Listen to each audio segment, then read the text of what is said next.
Yo, yo, yo, yo, yo. Hopefully I'm up now. Excuse me. So, I hope you all are having at least an okay day today.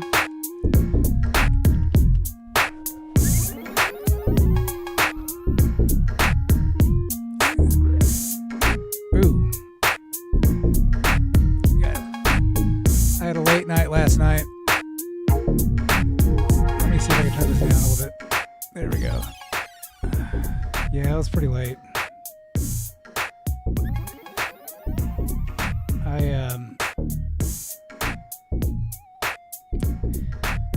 I wanted to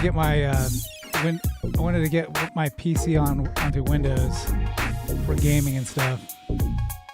So I like woke up at 12 a.m. and then I was up until 5. Went back to sleep for an hour and was prepping for this basically.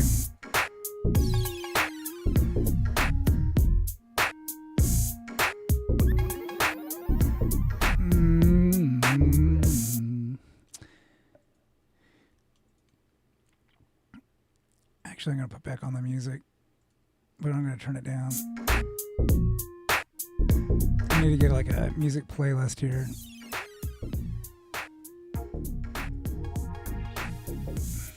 Yeah, I took the hard drive out of this one and then installed a new one and put the Windows on it. Put that Windows on it. And installed Windows last night.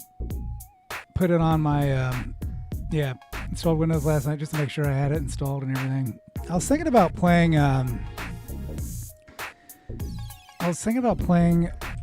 Chrono Trigger, but I was gonna buy it off of Steam, and it was let me go. Some person said that there was like issues with it. I've never played Chrono Trigger before, but you can buy it off of Steam. I'm gonna bring up the page here. Wait, where'd it go? Where did it go? Where's my Steam? Steam freaking disappeared on me. I think it crashed on me.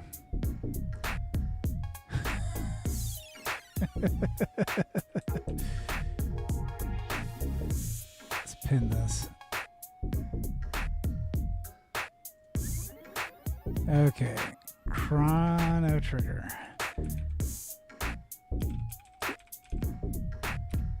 Well, I was thinking about like other games that he's done too. Like I know he's done like he's done the art for these things. Okay. Oh, where'd it go? All right. So I checked the reviews. It says very positive. I thought someone disliked it.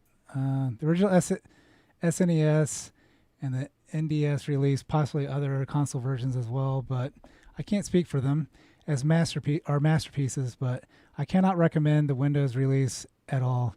It's just way too buggy. On my Windows PC, the game crashes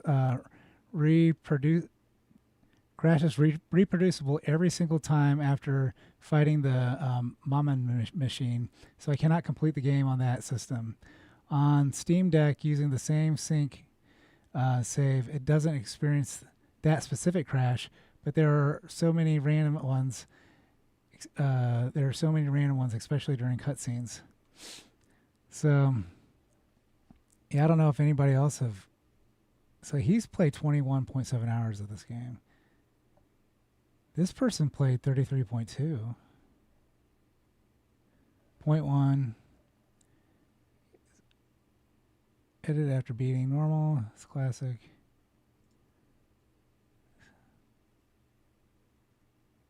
One look at the cutscenes kind of ruined my image of Chrono. I never pictured him so pumped. Wow, that's a freaking longest review ever. So I was hesitant to get this game. I really want to play it though. Um, I had it for PS1, but I don't have the PS1, and my PS2 broke, and or my ex-wife has it. One of the two. I can't remember. So, but anywho, uh, if you haven't heard, Akira Toriyama has died, and like he's an artist for Chrono Trigger, and but he's probably most known for here in the United States is being the creator of Dragon Ball, and like which basically has Dragon Ball Z in it. So, but like yeah, there's the anime Dragon Ball and the anime Dragon Ball Z, and they're both based off of Dragon Ball, and like I grew up. I played Dragon Warrior. Now I'm not 100% sure, but is Dragon Warrior part of the Dragon Quest? Is drag okay? Let me bring this over here. Is Dragon Warrior Dragon Quest? Dragon Quest previously published as Dragon Warrior in North America. So yeah, I played the original Dragon Warrior. That game was awesome. My aunt, she loved the Dragon Warrior series or Dragon Quest. So I think she played up to 3, at least on the Nintendo. So, but yeah, I played the crud out of Dragon Warrior. But yeah, I was thinking about reading this thing, hear about him. Yeah, let me go ahead. So, let me bring up a picture of Akira Toriyama. Akira Toriyama. Yeah, this is the dude. He's so young. There's only like, oh wow, look at him. Is that him? Yeah. We only see like those young pictures of him. Oh, look at this. Look what they did. So, Akira Toriyama, the legend, Japanese manga artist, and creator of the influential Dragon Ball franchise, has passed away at the age of 68. His death was confirmed by his manga and design production studio. Toriyama's work had a profound impact on fans worldwide, and his legacy will continue to live on through the beloved characters and stories he created. Yeah, so he's mostly known for that. I've read I read a little bit of the Dragon Ball manga. The Dragon Ball, which first appeared in a weekly Shonen Jump magazine in 1984, follows the adventures of the protagonist Son Goku as he trains in martial arts and embarks on a quest to find the 7 mystical orbs known as the Dragon Balls. The franchise has become one of the most successful in Japanese media history, with the manga selling over 260 million copies worldwide. It has spawned numerous anime series, video games, and even Hollywood-produced live-action movie. Don't see that movie. Toriyama's creative contributions extend beyond Dragon Ball. Over a 45-year career, he also worked on other notable works such as Dr. Slump, Sandland, and the character designs of Dragon Quest video games.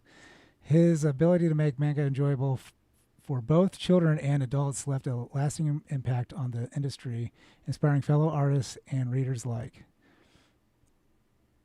The news of Toriyama's passing has prompted an outpouring of condolences from fellow creators who grew up reading his work. His influence on the world of manga and anime remains immeasurable, and he will be dearly missed by fans around the globe.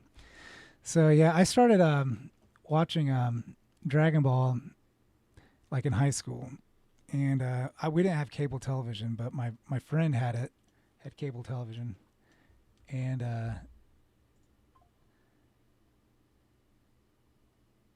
yeah, my friend had it, and so we would go over there and watch it, and they were on the Frieza, the Frieza arc. And then like in college, that's when I really started watching it, like my freshman year, and that was the cell arc.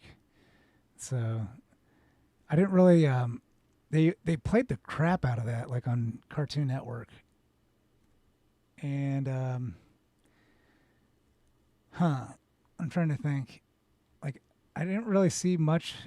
It just seemed like they were always playing like the cell arc and all that, and I never really got into the Majin Buu. Like basically, I think Vegeta got he got booed. I can't remember, but like I didn't. I think I saw up to the point where they basically Goku and Vegeta got swallowed, but I never saw the ending to that anime.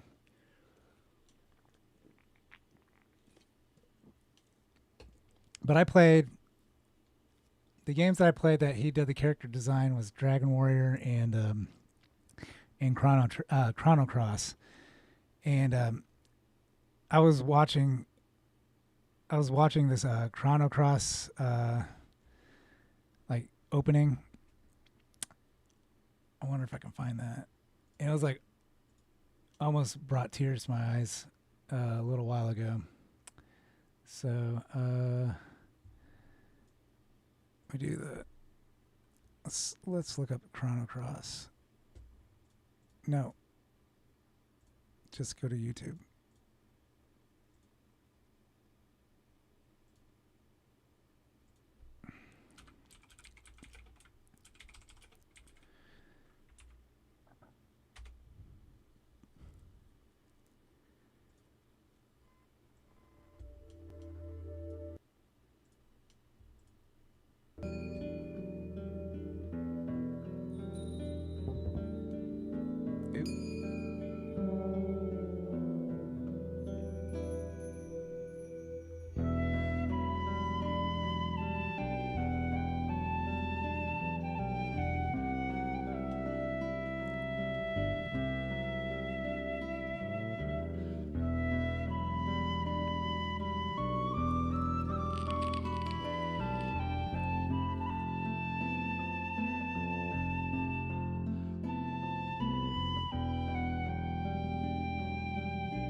I think what this game did differently than most others is that your encounters that you had, you could choose to skip them if you want. So if you ran up they would be like on the screen and like you could touch them, and yeah. So basically, you could choose to skip them. It wasn't like Final Fantasy VII where like randomly you would warp into like a fight. You see the bad guys on the screen and stuff. So there's some documentaries out there that some people had, and on the YouTube. So we're going to explore those. Explore them. Where can I had the things up. Let me go to my playlists.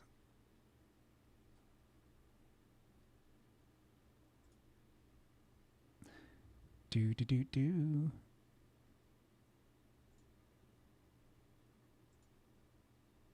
No, I just want to look at my playlist.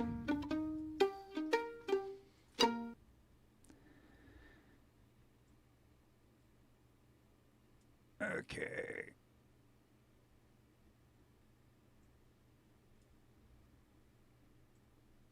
Let's start with this one. I'm just organizing them here.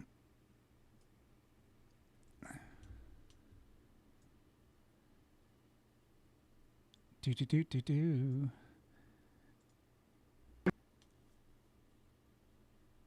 日やっておいていただきました鳥山明さん、今日のお客様です。どうも。こんにちは。よくいらしてくださいました。Pause. You might be wondering who is this skinny four-eye looking otaku and why is he on a TV show? He is Akira Toriyama, or better known as the author of Dragon Ball. Now you know who he is, but what you most likely didn't know is he was once an absolute failure who lives in his parents' basement and struggled to survive in the manga industry. This begs the question, how does an absolute loser like him become the godfather of shonen manga, a role model for countless mangaka? Well, you're telling me that I have a chance to make it in life now. Is that what you're saying? You'll find out in this episode of Mangaka's journey. So without further ado, hit my intro fam.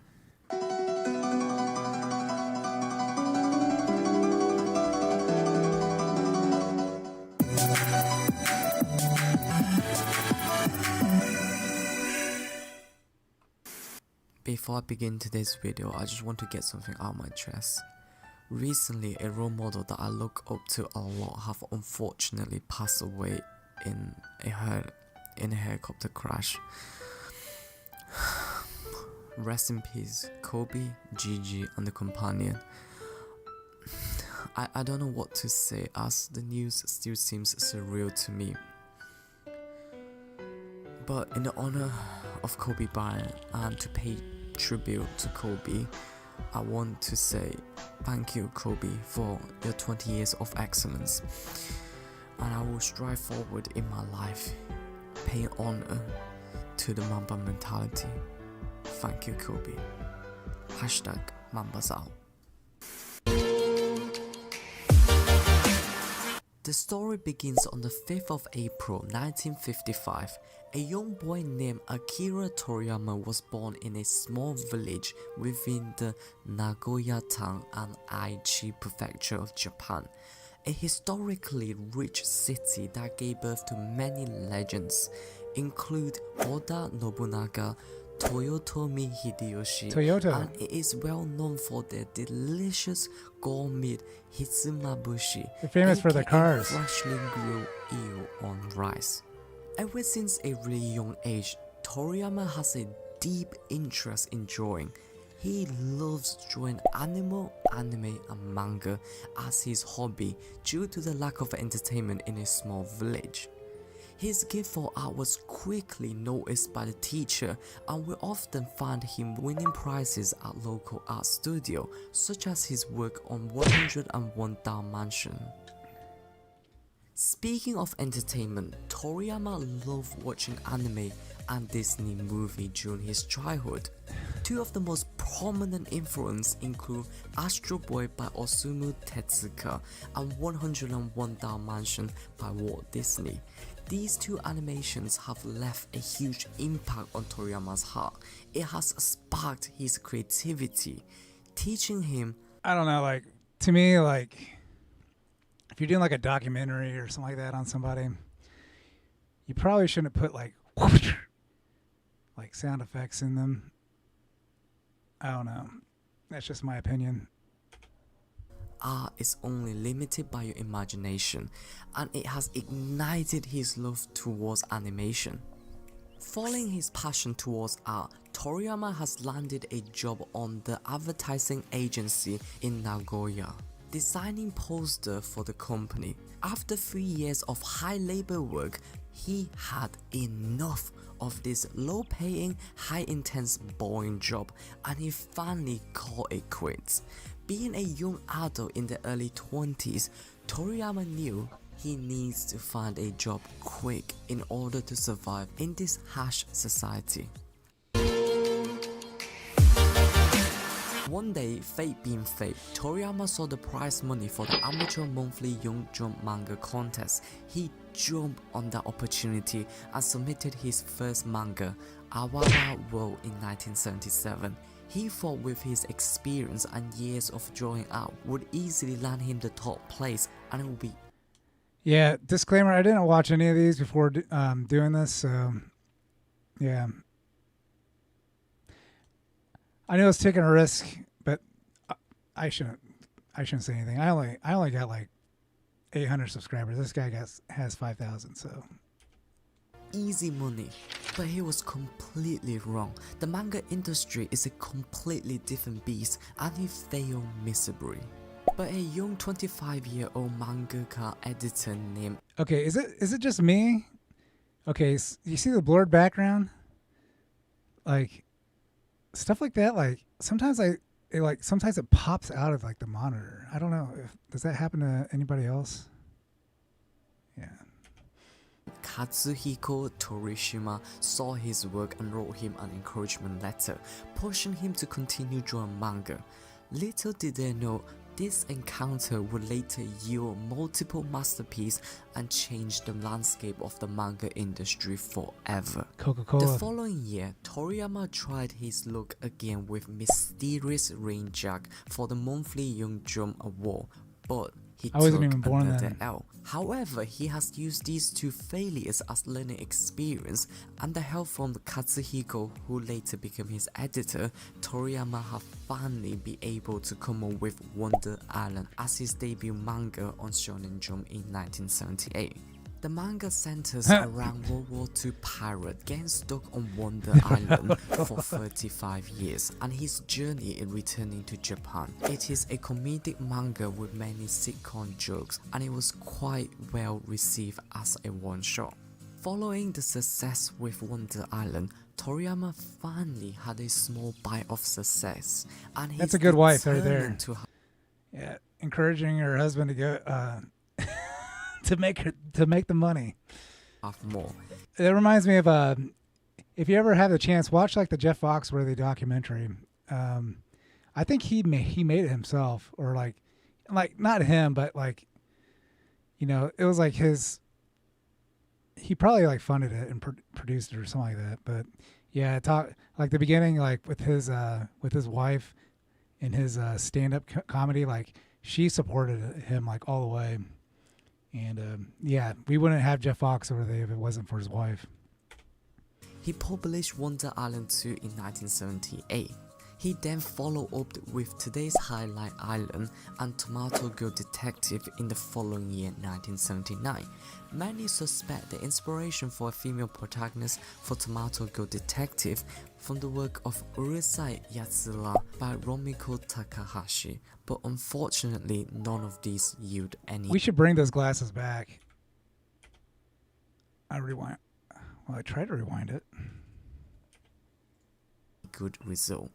Anyway. All of these one-shots have provided valuable the learning sick glasses, we should experience bring for them back. Toriyama, and it has built a strong foundation of storytelling Unabomber and bomber comedy glasses or for whatnot. his next work. Akira Toriyama had enough of the countless L he took since he started his career in 1977.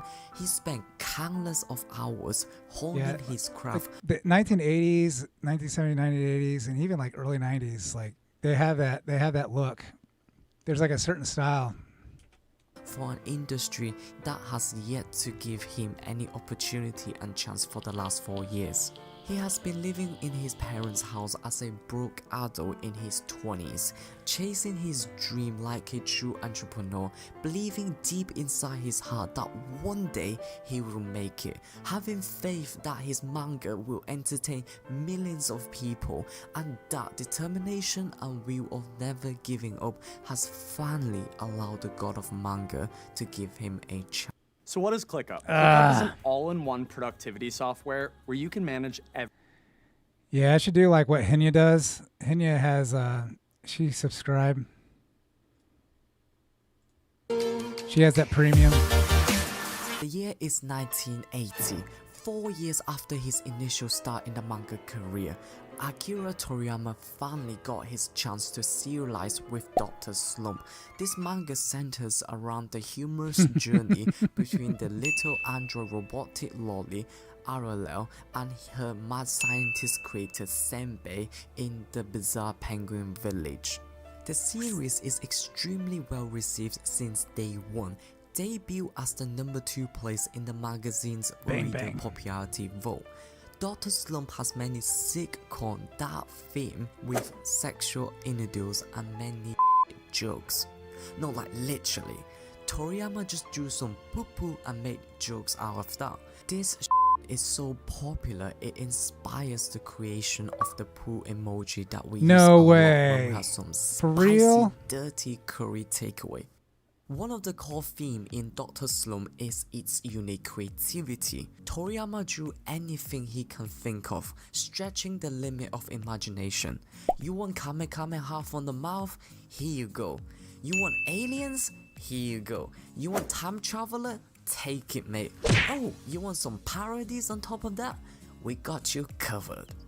Such creativity never failed to amaze the audience. The readers simply don't know what to expect, yet they're extremely excited to read the next chapter, and this feeling made them want it more every single week. Another important element I need to point out is the creation of Penguin Village Grand Prix and Kick the Can contest. It is believed that these two events are so popular amongst the reader, it later inspired the famous Tenkaichi Budokai, aka World Martial Art Tournament. Some interesting facts that you guys might not have noticed is many characters are based on real life people, such as his assistant, but the most intriguing one of all is the fact that the main antagonist, Dr. Mashiruto, is actually based on his editor, Katsuhiko Torishima, aka the same guy who wrote him the encouragement letter back when he made Awawa World. I bet you Katsura treated Toriyama like the way Yoshida treated Hilamaru in Bakuman.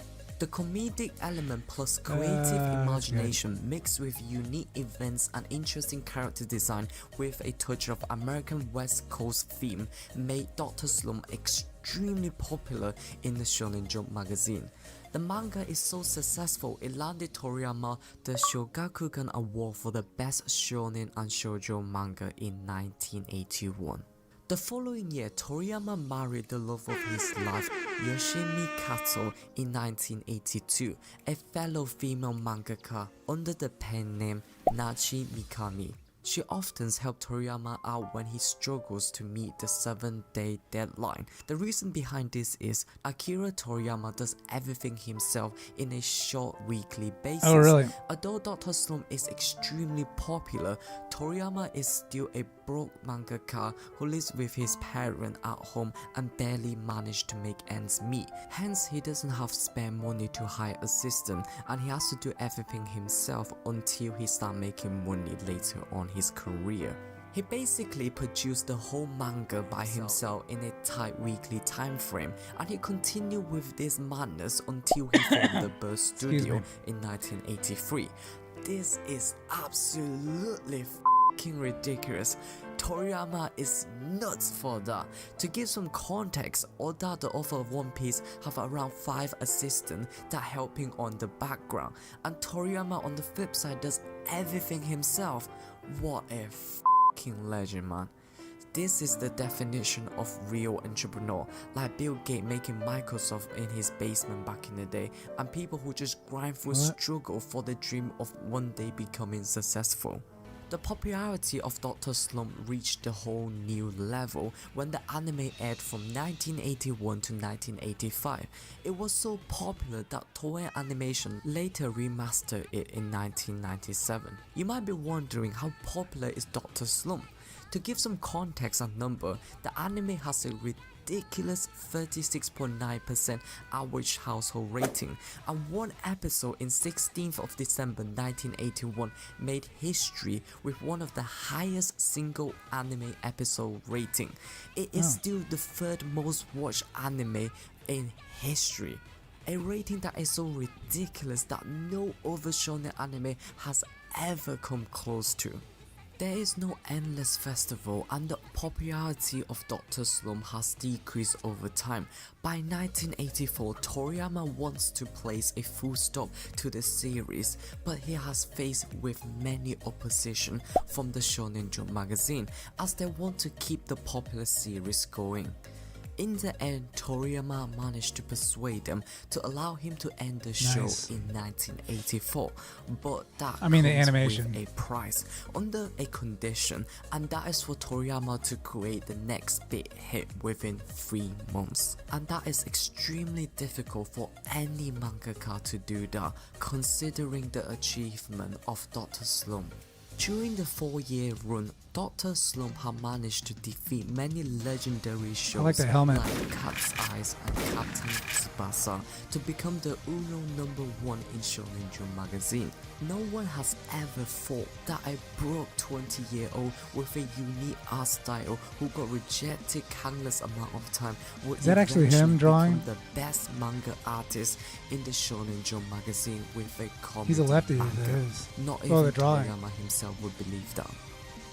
By 2008, over 35 million of Dr. Slump has been sold, averaging 1.9 million copies sold per volume, which is an extremely impressive feat, placing Toriyama's work on the same level as other iconic manga like Sailor Moon and Nana. Dr. Slump anime Nana. is also widely considered as one of the best I've never read comedy Nana. anime back in the 1980s. I guess I don't want to be depressed or with something. 2 different anime series and 11 different movies. Dr. Slump is quite well received internationally as well, with many positive feedbacks, include Maito of Anime News Network called Dr. Slump the greatest manga of all time.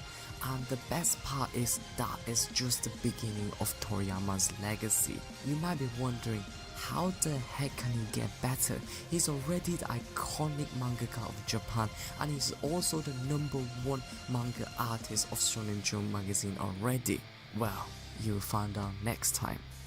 And we are done for now. As I was writing the script, I just realized how much contents and research there are for Toriyama sensei. I Oh don't my want gosh. to make a 40-minute YouTube Some person video, for his, so I've decided to split this series into Another person did did all the works of him.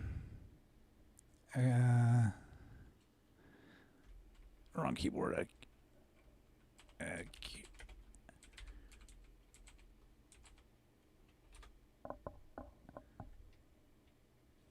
Do. Yeah, everybody's getting on this. So, some person did like all their works, and it's unbelievable how many he had.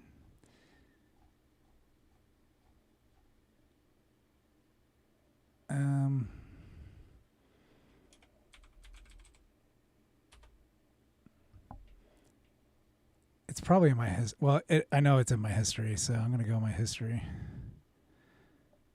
Do.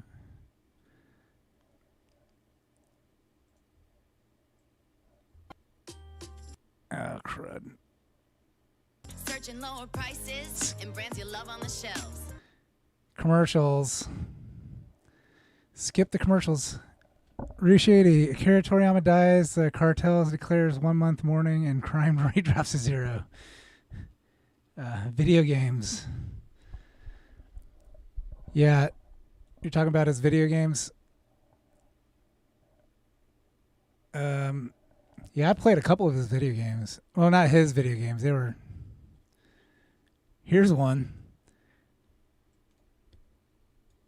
He designed the art for this.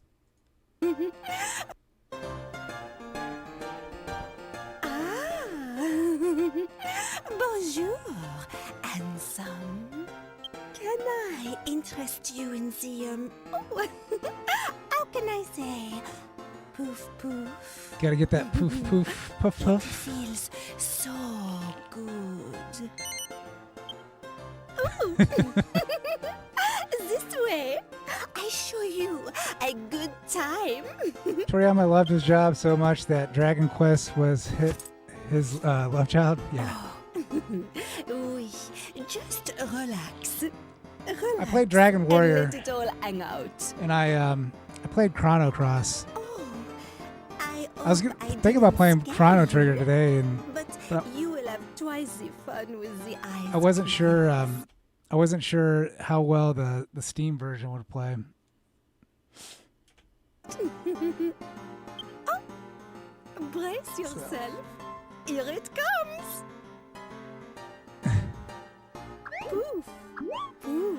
So, you know what poof poof is? It's when a lady takes her her milk bags and her well endowed milk bags and poof poofs them between with your head in between them. Poof, poof, poof, poof.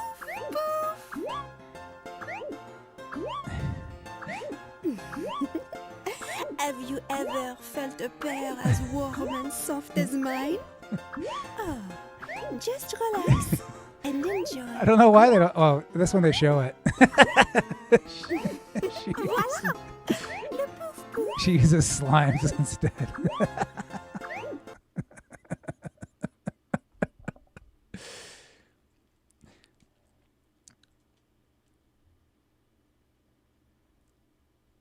Let me go with okay, my history.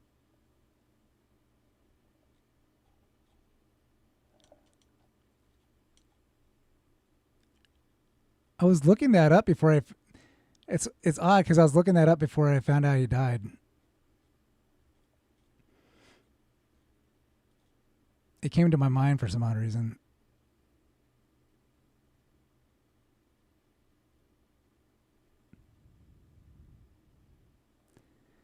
Do. Huh. It's weird that it's not showing up on my history. Odd.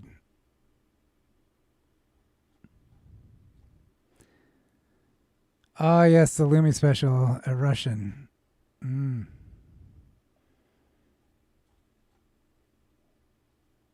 Okay, let me go to my playlist. Akira Toriyama's Dragon Ball. Oh. Yeah, well, oh, I thought I reorganized these. We'll watch this one.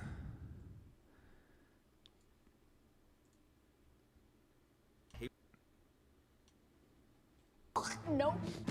Try my Old Spice. You can use it on your pit's chest and... It wasn't drawing, if that makes sense. No. Sorry, I shouldn't have yelled. It's just annoying. I just want to go to the beginning. Okay. 5. This fella was born.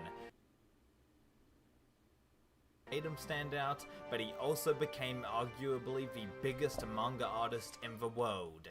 His name? Akira Toriyama. Akira Toriyama.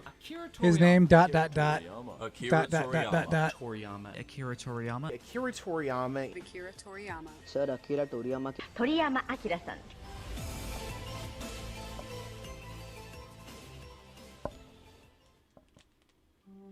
Toriyama's upbringing was more low-key, to say the least. While he was born in Nagoya within the Aichi prefecture, the early life of Akira Toriyama composed of living out in the more country area in Kyosu. To compare, Kyosu has around 66,000 residents, while the big city Nagoya has a rough population of 2 million. Low-key doesn't even begin to describe Toriyama's life, and that's not an insult. I like the tie. mind you. He prefers his day-to-day to be private and normal. Hell, Toriyama even decided to have his wedding at a modest event hall as a millionaire, and still the media had to sink their teeth in and crash the event with unanticipated photographs. When he was a young kid, he liked drawing, and soon learned that he was quite good at it, a skill that, as we know, would wind up being his most valuable asset later on in life. Some of Toriyama's earliest memories as a primary school student include being really proud of a horse illustration he did, and sooner or later he turned into the kid that took drawing a bit too seriously. He even began sketching up cartoon versions of his friends. Seeing as he became the most popular manga artist of all time, it doesn't surprise made one hell of a the slightest horse. that he was an art kid. He was probably the type to doodle on his maths exam paper, to be fair to him. During his time as a young lad, one moment changed Toriyama's life forever, and he didn't even know it yet. The location was at his friend's house. The object that Toriyama saw on that day was the comic book. They all belonged to the friend's older brother, and from this point on, Toriyama wanted to become a manga artist. No, that's not what happened at all, actually. He thought they were incredible, and in Toriyama's words, he hit the ceiling when he encountered these comics, but it would take a few more years for his manga writing aspirations to surface. Toriyama has stated that his drawing style was originally inspired by Walt Disney Animations and Osamu Tezuka, the creator of Astro Boy, with that manga actually being one of Toriyama's favorites. In fact, Toriyama and some of his neighborhood friends occasionally went to an art studio called Zugaya-san growing up to draw and ultimately pass the time away. He actually won a prize there for drawing an image from the classic Disney film 101 Dalmatians, which he has cited as a personal inspiration. He was excited and of course continued drawing. The name of the art studio doesn't yield any results when typed into Google. However, the term has been broken down by Holmes, with the Zuga meaning drawing, and the ya portion of the word is referring to a shop, or someone that sells something. The studio was a local business that was just in Toriyama's hometown. Primary school went, and during his time in secondary education, he took part in a design course which set him up for future work. While his notebook was filled with illustrations and he was obsessed with film and TV, he didn't really read many comics in junior high, although he was involved in a manga club in high school as the president, which equipped him with knowledge of what pens to use when he eventually drew manga. Life carried on for Toriyama until sooner than he thought, graduation day flew by. Like most normal young men, he had to make a choice, either pursue higher education or wind up just working a 9-to-5 to cover his ass. I'm not saying that Toriyama isn't extraordinary at what he does, but at this point in his life, he was just a regular Joey, and even when his career started to take off, he never really changed from that cheeky lad who had a knack for drawing. It just never changed him. I think a lot of men can see themselves in Toriyama's shoes at this point. You're in that position where you need to make smart decisions about your future, as well as the decision that you want to do personally, but you're swayed in directions that might not suit you entirely. Toriyama has said that he was pressured by his parents to get... Many lads are, they want money now and are sick of the school life. He received good grades throughout primary school and kinda flunked it in high school, probably he was over the whole studying thing. So, as a result, Toriyama leaned into going into the workforce. On his terms, however. By his own ambition, Toriyama went to work when he decided he wanted to get out of bed, and honestly, he just didn't seem cut out for the structured workflow of a regular job, quote unquote. On top of the schedule, he also needed to dress appropriately, and all in all, he didn't enjoy the work. I could imagine he felt unfulfilled at this job, and while he was drawing, he wasn't drawing, if that makes sense. After sticking it out for a couple of years, Toriyama quit his advertising job. Illustrations, character design, manga. That was Akira Toriyama's true calling. A calling that he didn't act upon as he spent a year basically doing nothing after he quit. The year was spent going to cafes and reading comics aimlessly, and just kind of being a bum. But then, he needed money for his cigarettes. This is when he developed his first manga on his 23rd birthday, he claims, which doesn't really line up with the whole I bet he still chronological smoked. order of things. Well, I wonder if he still so it smoked. must I have shouldn't been say I his bet he still 22nd smoked, but I birthday. wonder if he still Yeah, smoked. Toriyama doesn't have the best of memories, and I don't blame him. With the legendary life that Toriyama has led, there's tons of cool shit to remember. I mean, he met Jackie Chan, his idol, Jackie and Chan. had an entire art museum dedicated to his work solely, for fuck's sake. Anyway, Heck yeah. 1977 was the year that Jackie Toriyama Chan's drew cool his AF, first man. ever manga, known as Away World, Oh. for fun and money, let's face it. He then submitted it as an entry into the monthly Young Jump contest. At the time, Shueisha ran a competition called Monthly Young Jump, which acts as a way for new artist talent to get promotion, with the contest winner receiving 100,000 yen. Before submitting to that contest though, Toriyama initially read an issue of Weekly Shonen Magazine, not to be confused with Weekly Shonen Jump, with the prize money being a substantial 500,000 yen as opposed to merely 100,000 by comparison. But the deadline for that was already passed as he was drawing the manga. So he looked to Shonen Jump's Young Award contest instead, which was every month. Toriyama submitted a Wayward World into the contest, and he took home nothing. Yeah, only his name was published, but this sparked a fire in Toriyama, and he was dedicated more than ever to submit something more successful, win the competition, and become a professional manga author. I feel like if Toriyama actually won the award and received the prize money, he would have just quit and would have been satisfied with what he got. So in a roundabout way, it's a good thing that he lost. Imagine if there was no Dr. Slump Yeah, or that's hell, just speculation. no Dragon Ball. My initial YouTube career would be down the shitter, that's for sure. Getting back to the contest, however, I equate Toriyama's loss to Conor McGregor losing against Nate Diaz for the first time.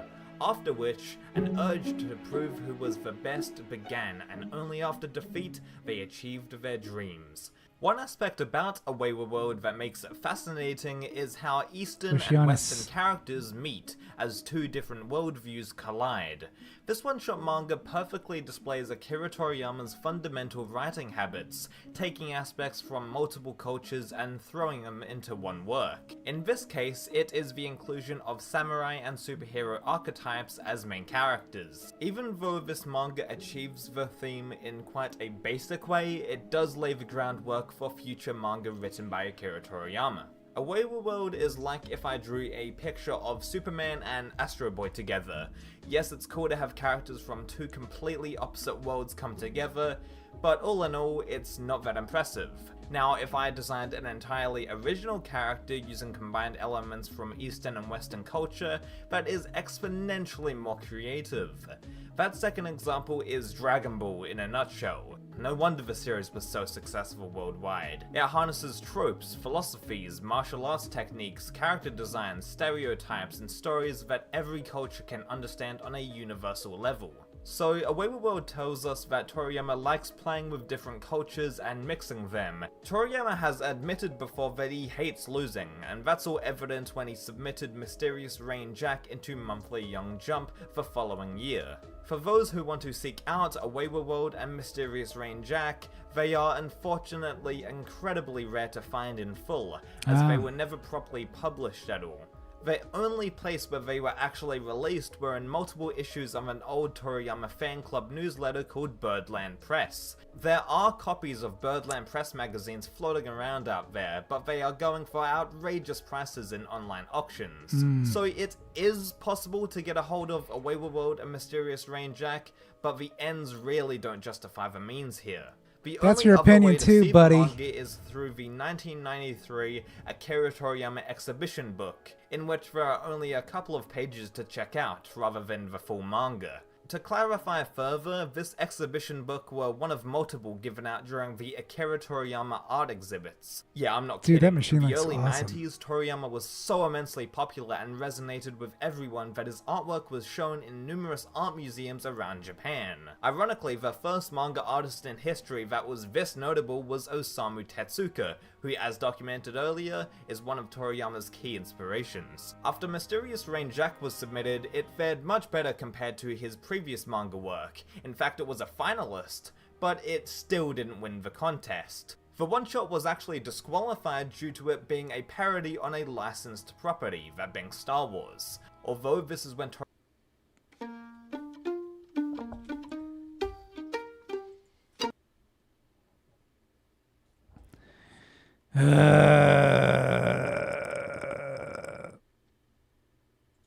as a man known as Toriyama comes into contact with him. Toriyama gave him a call and essentially pushed Toriyama to continue with his manga career. Eventually, Toriyama would acquire Toriyama as his manga editor, the first of 3 editors in fact. While he was down on his luck before, this call gave Toriyama the encouragement to pursue this manga pipe dream. Can Toriyama be the next big manga artist? Well, no shit. But at this point he needed to prove himself. In 1978, Toriyama struck again with his official manga debut, Wonder Island. This manga was published into the 52nd issue of Weekly Shonen Jump's 1978 run. Quite similar to Away World and Mysterious Rain Jack, Toriyama's Wonder Island manga was not received too well and ranked last in Jump's popularity poll. The good news is that Toriyama did it. He was in Weekly Shonen Jump. Wonder Island follows a World War II kamikaze pilot named Furusu, who crashed his plane into the Pacific Ocean and ends up on the titular island. He attempts to finally escape, and along the way, he meets all sorts of wacky characters that would appear in various other Toriyama works, mainly Dr. Slump. I mean, the first Dr. Slump movie is even about Arale and Senbei going to this Wonder Island. Only a month later, Wonder Island 2 made its way into Shonen Jump's 1979 bonus issue. The original title for this manga was Wonder Island, Detective Harry's Big Panic, and practically had nothing to do with Furusu's story. Apart from a couple of returning characters and it being set on Wonder Island again, it has no real connection with the first comic. The only reason why it's widely known as Wonder Island 2 is because it was retitled that when the one-shot landed in Akira Toriyama's Manga Theater, a collection of works by the man himself. You can tell in Wonder Island 2 that Toriyama adores cinema, both Eastern and Western movies, and he utilizes them in his manga whenever he can. Terminator, Star Wars obviously, Godzilla, Dirty Harry, Enter the Dragon, and tons of more movies can be found as influences in Toriyama's manga. Whether that be stripping film characters and putting them into his work, or rather taking the basic plot of the movie and tweaking things around, Toriyama loves paying homage to this stuff. Furthermore, today's Highlight Island and Tomato Go Detective would wind up being the final published Toriyama one-shots before his big break with Dr. Slump. But at this point, in 1979, he is still trying to get a foot into the industry. While he was close to being there, he just needed to smash out a couple of more one-shots before the slump breakthrough. Released in Weekly Shonen Jump special issue again, today's Highlight Island shares a similar setting, gags, character designs, and even some actual characters from this one-shot make their way into Dr. Slump as cameo appearances. Tomato Go Detective on the other hand features a female lead, which is the definitive precursor to Arale-chan from Dr. Slump. Tomato is quirky, childish, and everything that Arale basically became. The intriguing aspect about Arale is that Toriyama only ever wanted to use her in the first chapter, and then replace her with another one of Senbei's robots. If Toriyama would have gotten his way, I don't think Dr. Slump would have taken off as much as it did, to be honest. Quite a lot of Western Dragon Ball fans know what Dr. Slump is, but they see it as Toriyama's side project, or the manga he did before he got big with Dragon Ball. These two statements can't be further away from the actual truth. In short, Dr. Slump exploded onto Weekly Shonen Jump and Arale became a manga icon. Not only was Arale insanely popular in Japan, but Dr. Slump was also the series that single-handedly put Toriyama on the map as one of the biggest manga artists. I mean, Toriyama became a multi-millionaire because of Slump, and that's gotta count for something. Arale was not the Bird Studio mascot for years for absolutely no reason, and while Goku has kinda stolen the show, the character of Arale was still Toriyama's first ticket to Successville. I'm moving out of Slob City and into Successville.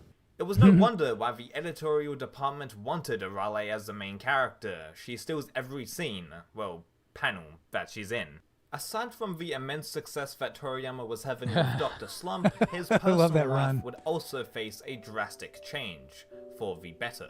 Let's roll the clock back to April 1981, when Dr. Slump Chapter 64 was released. Toriyama mentions before the chapter starts that he and 5 other manga artists had dinner together, one of whom was Yoshimi Kato, Jackie aka Chan. Nachi Mikami, and at the time she was a shoujo manga writer. Toriyama was comfortable around this woman, in which he rarely was towards other women at the time.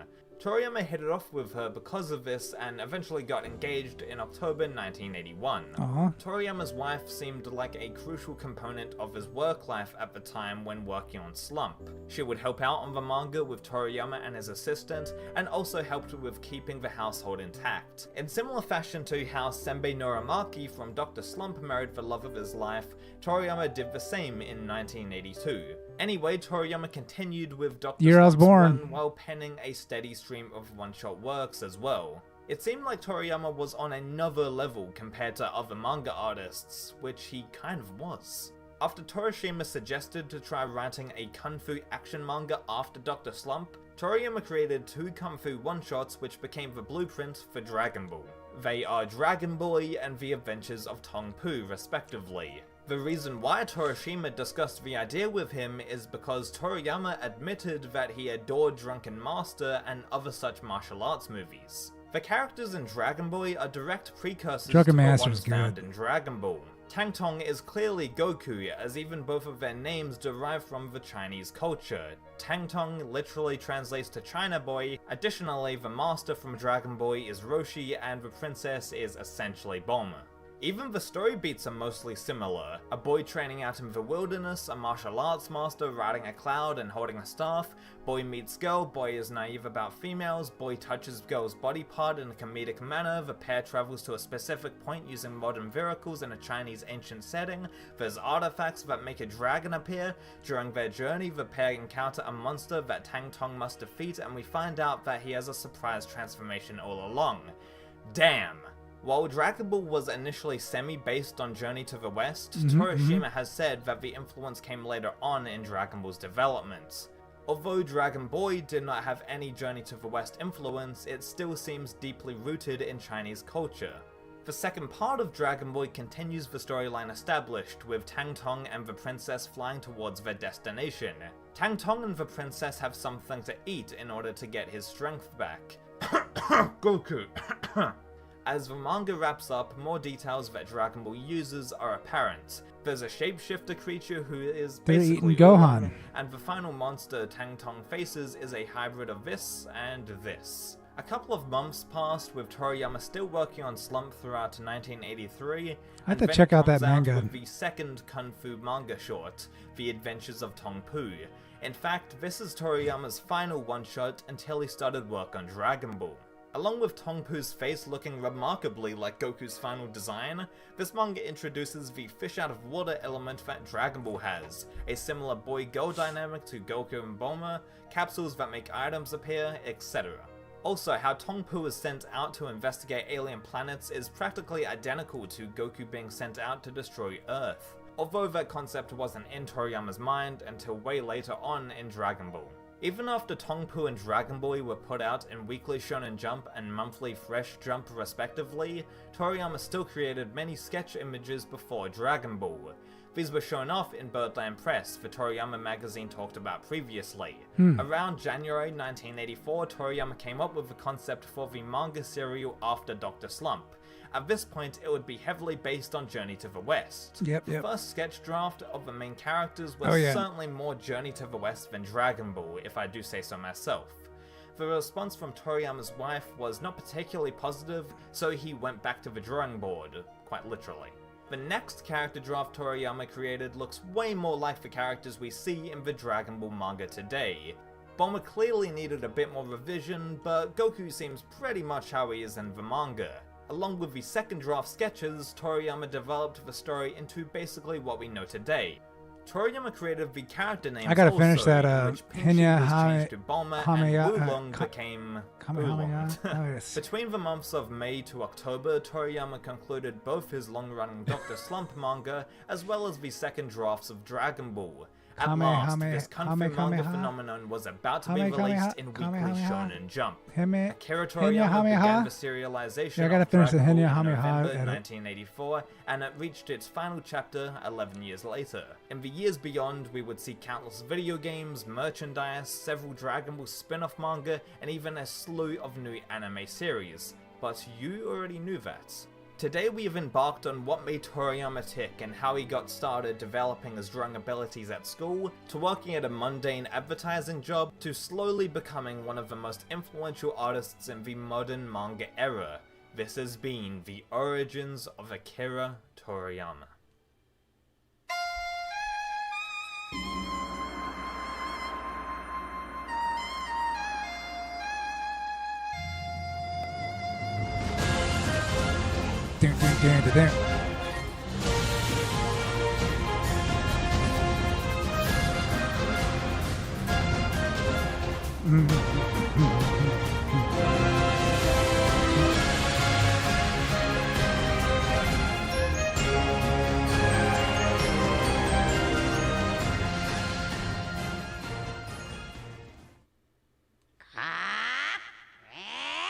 Yep.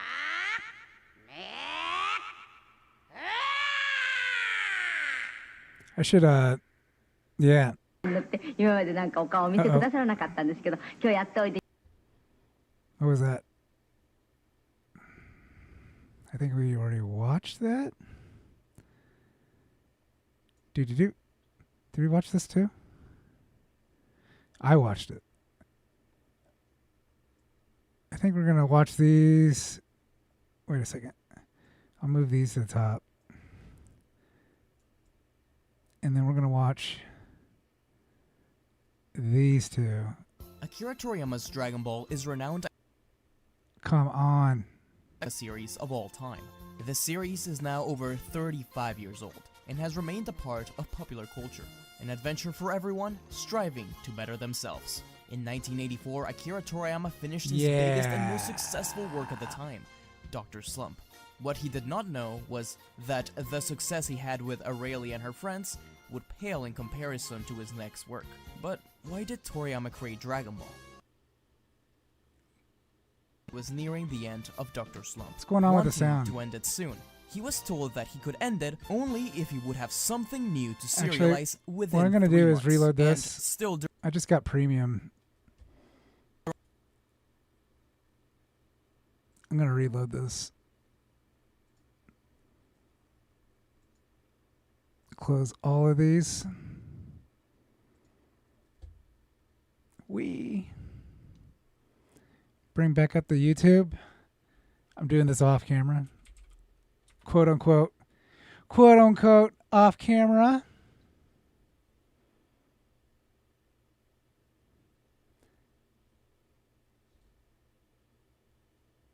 Oh, what's this? Looking back at the first ever mangaka journey video I made on Yoshihiro Togashi sensei, No. Let's go to my playlists.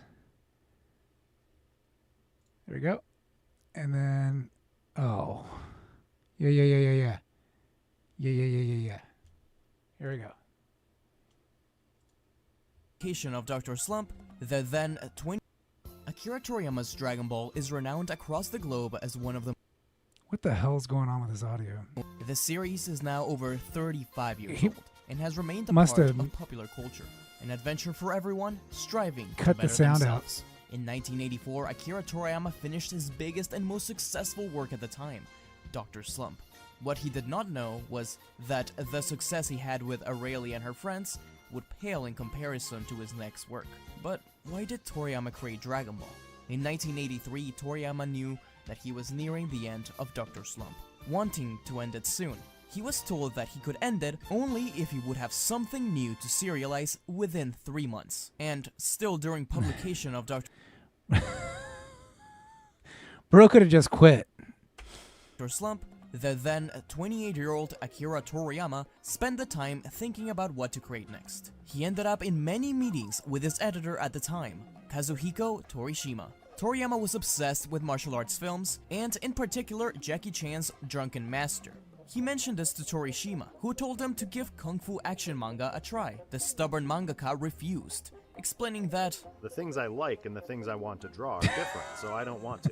Toriyama pushed him to try. That's clever. Even if Toriyama insisted that he's more inclined to a gag manga. But after such a long time creating self-contained stories each chapter, Toriyama decided to not only give martial arts stories a try, but to make his next manga a continuous serialized story. It was decided, and Toriyama began to work on a concept. But he couldn't simply jump into new things. He first needed to test the waters with a proto-Dragon Ball. As Toriyama explains, I drew a one-shot called Dragon Boy that got an incredibly positive response from the readers, so I decided to go that route for my next serialized work. Dragon Boy was a two-part manga about Tank Tong, a young martial artist who is sent on a journey to return a princess to a foreign country. He is given a Dragon Ball, an artifact that can bring forth a mini dragon. This story served as Toriyama's dipping his toes into the martial arts pool, and many of the concepts would be used later. For example, the setting and scenes like Master Roshi being hit in the head with a blade. Similarly, that same year, he also published The Adventures of Tongpu. This one-shot manga served as another way for Toriyama to test things out. Things such as capsules, designs, and even events, like the protagonist being shot at a first meeting, all eventually carried over to Dragon Ball. Dr. Slump was very much a Western-inspired series. Toriyama has a big love for many things American, like movies, but it was time for change. So we wanted to have the story operate in a very different world from that of our movies used to be good. So the they kind of suck now. California for me was something like China. I wanted to make the whole thing completely different, in fact. The opposite of Dr. Slump. The protagonist wouldn't be a girl, but a boy. Move the setting from California to China. Change the focus from comedy to story. They looked into one of the most important literary works in Asia for inspiration, Journey to the West.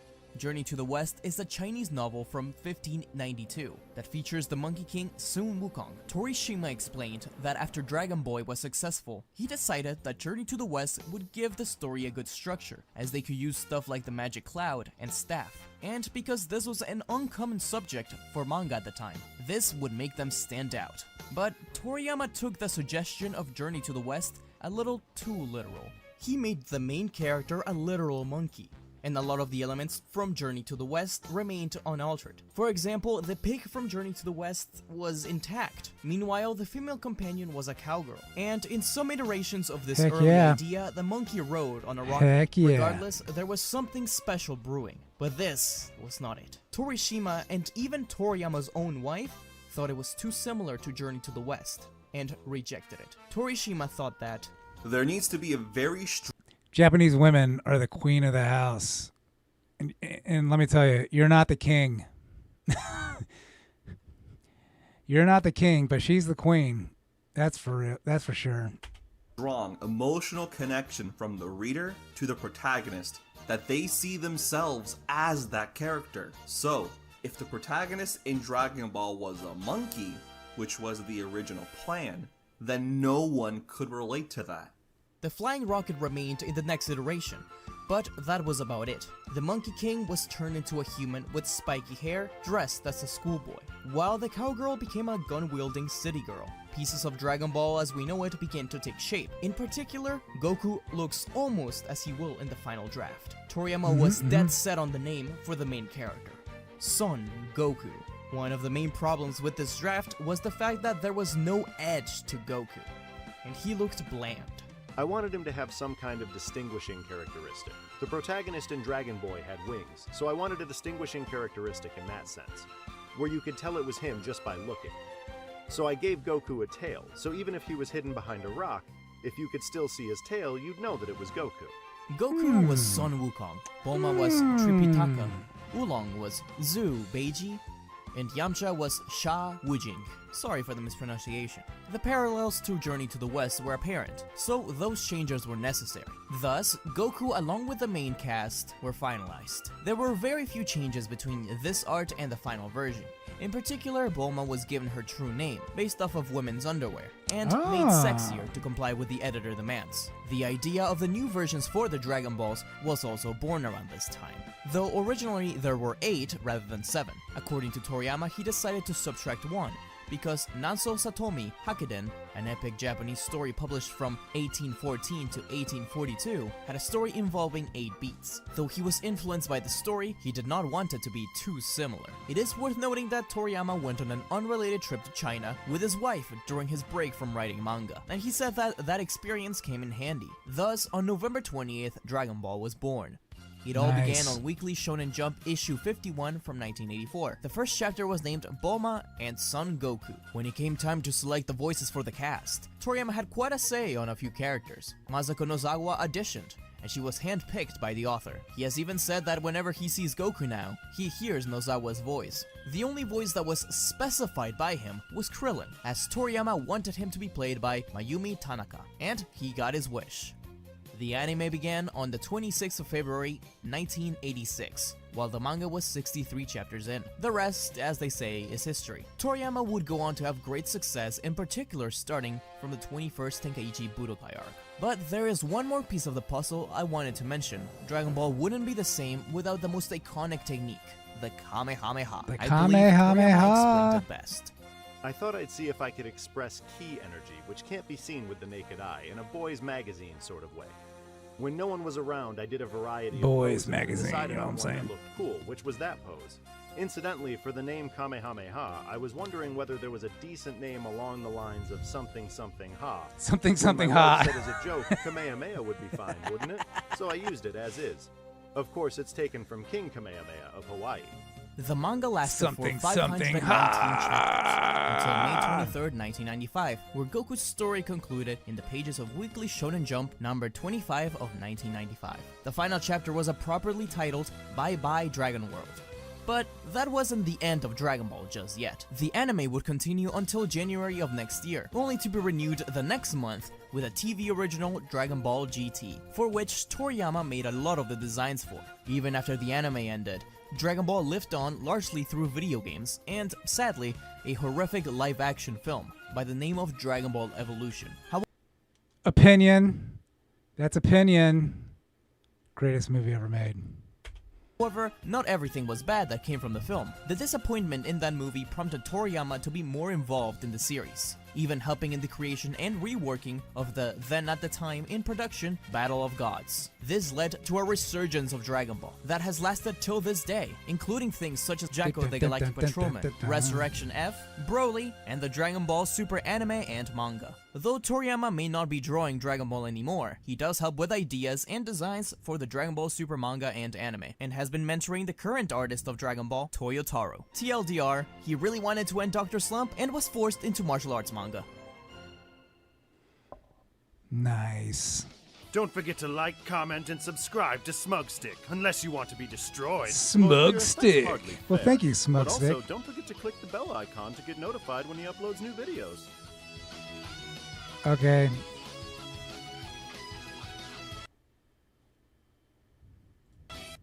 I think it's no secret that typically a manga creator has little involvement with the anime adaptation of their work.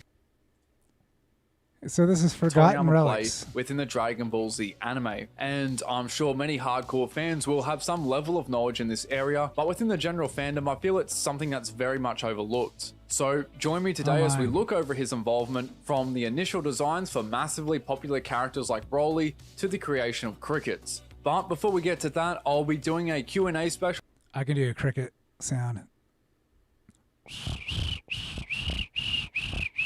Wait a second, that's not very good.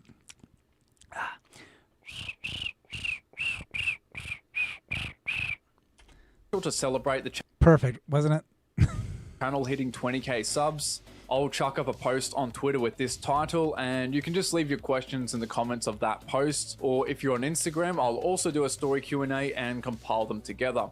So beginning with the Dragon Ball anime briefly, his involvement in the series was quite minimal on the whole. He mentioned himself in an interview published in Daizenshuu 3 that in regards to making particular demands with the anime, that he's not the type of person to open his mouth about such things. However, once actually seeing it on air, he requested that it feel a little more like a fairy tale. Art director Yuji Ikeda, in a separate and much earlier interview, also confirms this, adding how he shifted his approach at this request and moved to a more flatter fairy tale Chinese landscape style. However, Toriyama's most notable contributions wouldn't be so much in designs but in the voice selection. Prior to the airing of the series, Toriyama visited Toei Animation and listened to the audition tapes of 5 or 6 voice actors for the casting of Goku, with veteran voice actor Masako Nozawa of course being selected.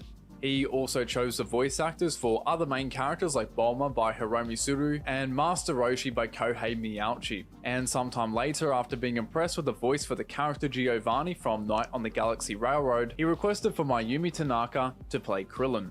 Now, in terms of character designs, the only 2 credited contributions is from the first Dragon Ball movie with a stack of designs as well as in color, which isn't all that common, and right towards the end of the Dragon Ball series to do with a series of filler episodes. That being a redesign for the Ox King, which does predate the appearance of his new design of the manga, specifically chapter 209, and it's kind of interesting that Toriyama decided to bring over this design into the manga, considering again it was just for an anime original episode, and I'll add that this marks his first main contribution to the TV series in terms of designs. He also draws a character design for the legendary Fire Eater and its baby, which is based off an ostrich, but that's it for Dragon Ball. With Dragon Ball Z, however, his involvement suddenly increases. Beginning with episode 9, although small, he gave the idea of Goku eating the clouds around Serpent Road. With episode 10, the whole idea of Yamcha taking up baseball was his idea, as well as apparently writing out Yamcha's feelings in great detail, but it isn't laid out what he exactly said. In episode 12, Tien Shinhan and Launch's relationship, as described in the Dragon Ball Z anime special guide, was again outlined by Toriyama. He also created the scene in particular in episode 13, where Launch runs into Upa and Bora, with a new redesign of Upa also being provided, but again doesn't go into the specifics of what they were outside of what was already mentioned. However, with the next one, with Princess Snake, there are notes about a castle along Snake Way with a giant snake living inside, and with Minoru Maeda designing the princess and her servants. In episode 15, the idea of Piccolo training himself by splitting apart was again Toriyama's idea. Then with episode 20, he especially seems to contribute a fair bit. In an interview again from Daizenshuu 3, Toriyama mentions how the staff requested for another character to appear when Goku is training with King Kai.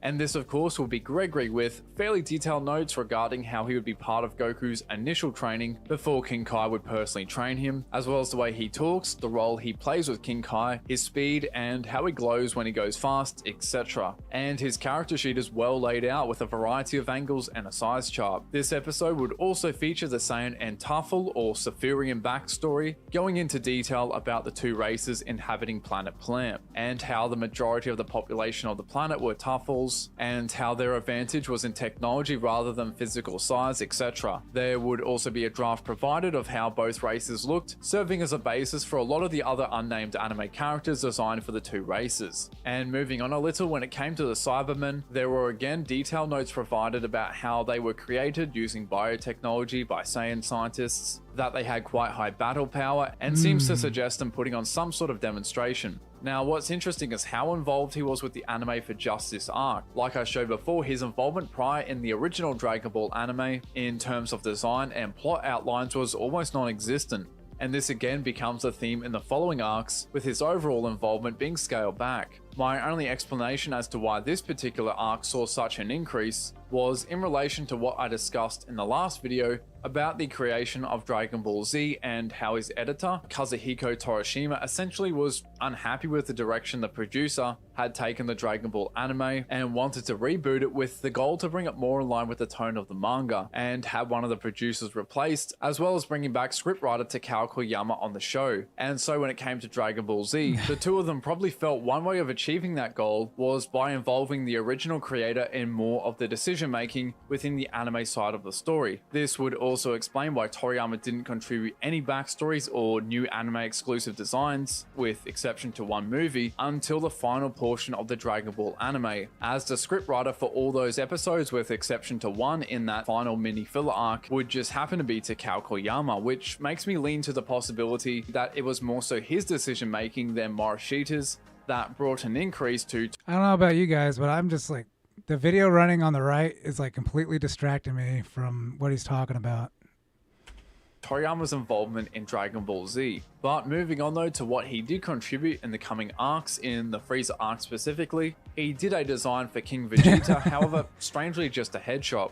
Maybe he was pressed for time or just simply wasn't too concerned with his outfit. Then with the TV special, although Katsuyoshi Nakatsu drew the original designs for Bardock's crew, they seem to have been sent to Toriyama for feedback, as he would redesign both Bardock and his crew in an effort to give them more distinguishing features, as well as changing the names of the crew and providing notes about hair color and facial expressions. However, outside of the movies, there doesn't appear to be any credited contributions until the Otherworld Tournament arc, resulting in... I think I got that movie.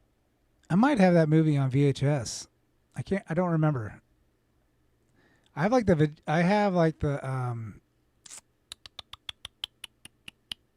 not the Trunks. I got the Trunks stuff on VHS. I might have thrown them out. I don't remember where I found them.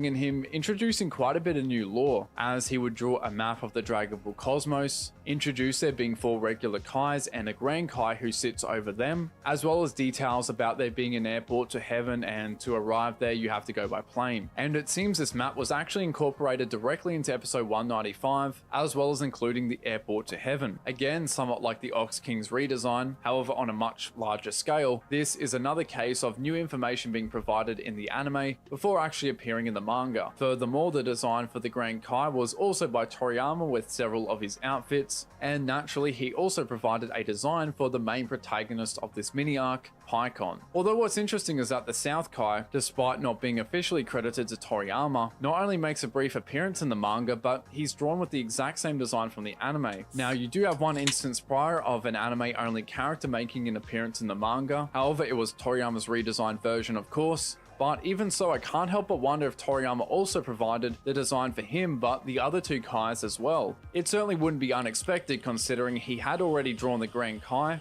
and if you look at the size chart, which would serve as a reference for the animators put together by the character designer Katsuyoshi Nakatsu, you can see Toriyama's 2 other designs redrawn and Nakatsu's own ones, as he designed the majority of the fighters. But if you look at the 3 Kais, they are the only set of characters all drawn in the same perspective. Now, the reason I point this out is that naturally Nakatsu designed each new character on a separate sheet of paper. And so, of course, when he created this collage of the designs, the angles of the heads, body, etc. are a little different to one another. Toriyama, on the other hand, many times can be seen sketching out designs on a single sheet and drawing groups of characters or character in the same perspective. And on top of that, just generally speaking, the designs, especially South Kai, feel very Toriyama-esque, and it would be a little out of character for Toriyama to reuse an anime design unchanged. The Yardrat redesigns he did is a good example. Now, with the Buu arc, there is only one instance of his involvement noted, although it's quite an interesting one, and that is the idea of when it came to voicing fused characters to have the actors speak together.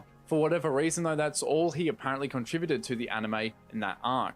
Now, with oddly an exception to Dragon Ball Z's 1st, 6th, 10th, and 11th movie, all of the rest of Dragon Ball Z's movies would have Toriyama's contributions scattered throughout. Typically, the process would be Toei sending him the project draft for the movie, and from there he would design characters simply based from that. Additionally, he would check over the script or plot, tweaking or adding when needed. In movie 2, 3, and 4, in terms of design contributions, it was a little less in comparison to the others. Throughout what is published in Daizenshu 6, it features a single design for movie 2, being Dr. Wheelo's mecha body. Movie 3, it was just a Tree of Might, no character design strangely. And in movie 4, he designed Lord Slug, as well as giving the staff the idea of Gohan whistling, which according to Morishita was a very successful one, as apparently a lot of children coming out of the theater were whistling that tune. Then coming to movie 5, he provides a bit more this time, not only designing Cooler and his final form, but also his squad and a design for Goku, strangely enough, as well as the main illustrations being colored, which again is quite rare in this era, with the only other occurrence being in movie 9 and, like I showed earlier, in the first Dragon Ball movie. Moving on to movie 7, he provided designs for Android 13, 14 and 15, as well as the merge form.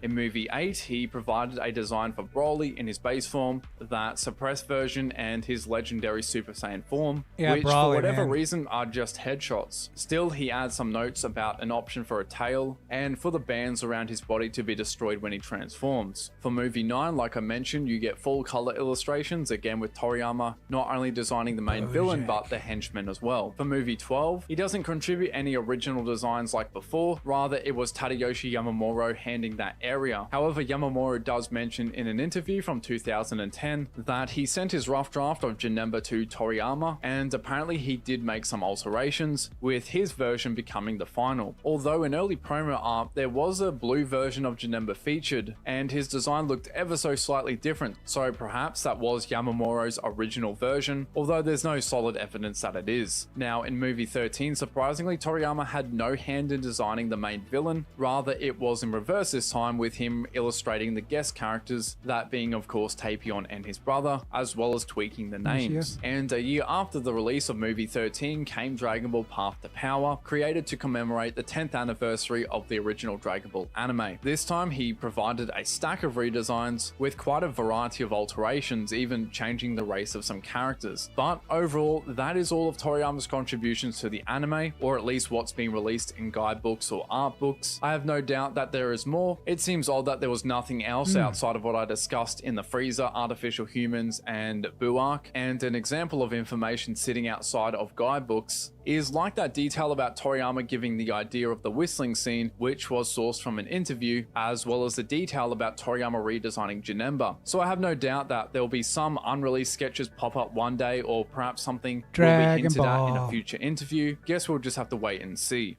So thank you everyone for watching. Hope there was some info there you hadn't heard before. And thank you for 20k subscribers. Pretty insane. Yeah, this person has like I said at the start, I'll be doing a 20k special. Don't know when, considering all the information coming up, the new... What happened? Asking me to touch it, so, you know, we'll see. But with that, thank you for watching, and I'll see you later. It doesn't like me going in and out. So, okay, what I'm going to do real quick. Actually, can we still get Winamp? Is like Winamp still available? Is Winamp still available?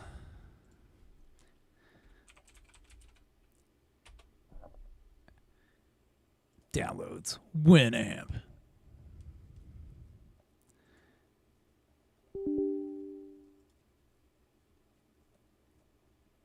Oh my gosh. What the hell?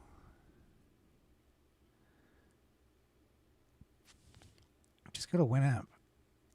Just go to Winamp.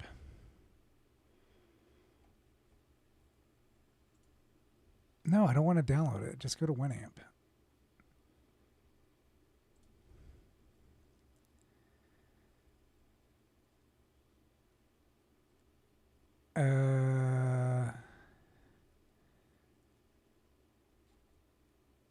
Wait. Sorry.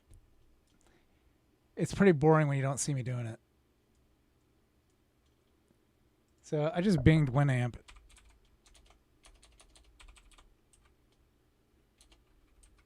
Winamp.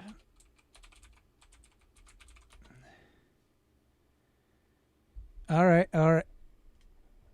Oh. Is the program gone?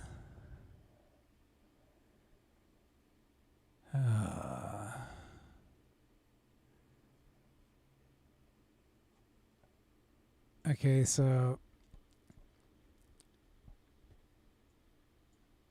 is there like a song player? Can I got this media player.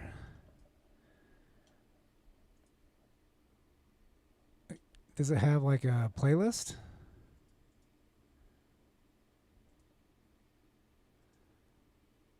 Okay, music library. Add folder.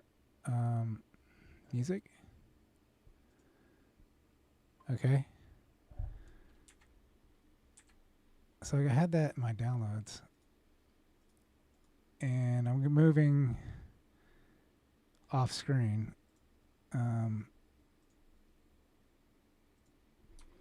These three into my music. Aha! Just pops up. So does this have a visualizer?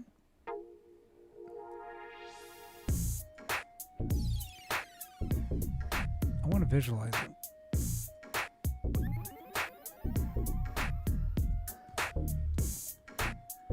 We got the equalizer.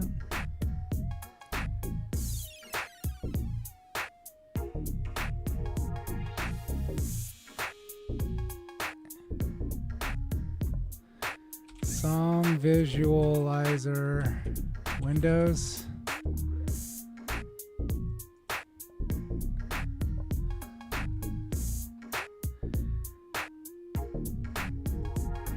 Wow. I thought they would have one like built in.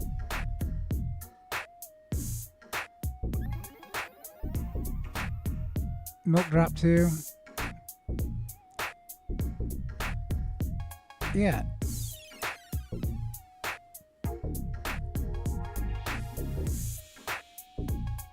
So, is Winamp still available? Winamp, a popular third-party Windows application for digital audio playback, UJ files.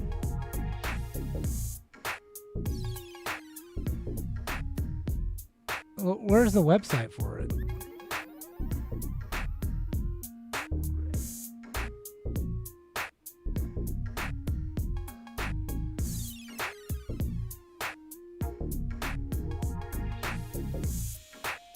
Oh my gosh. So when I went to install it, it was like, we're not running until you, okay, download now. Yeah, let's download it. It has these old libraries from 2015. Do.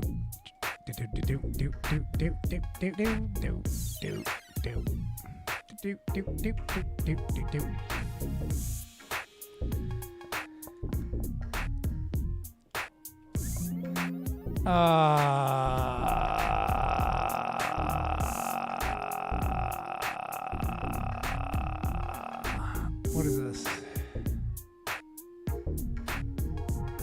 No, you're going away.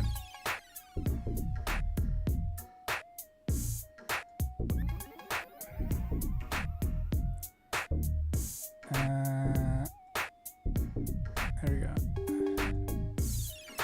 Gosh, what the hell, dude? I don't want it to make changes to my device. Winamp. It really whips the llama's ass.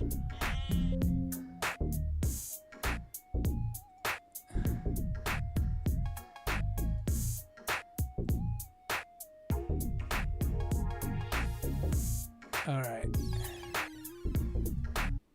Let's see if this works. I hit no to a lot of things, so maybe a lot of stuff won't work. This doesn't even like grab. Holy crap. Holy crap. Holy crap. So where are those songs at? Okay, so what's the song?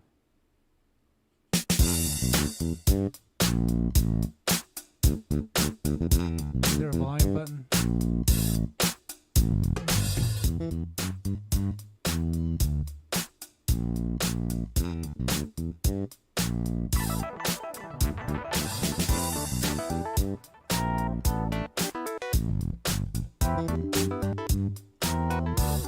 Down.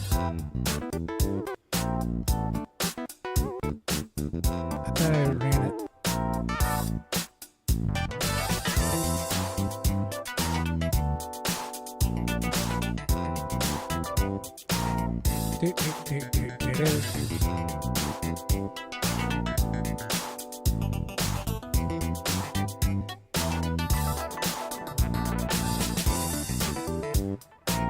am trying to see if I...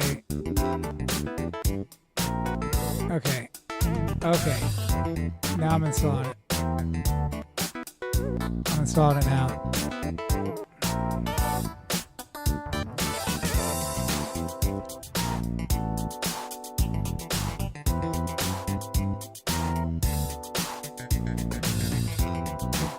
Down.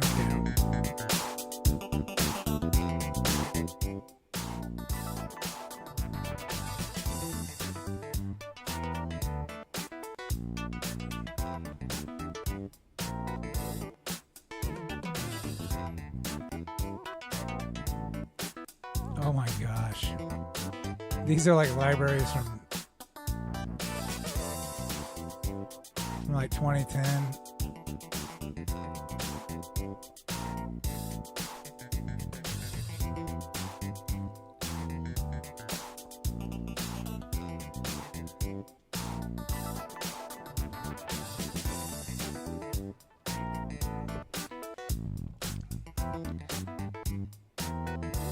Do.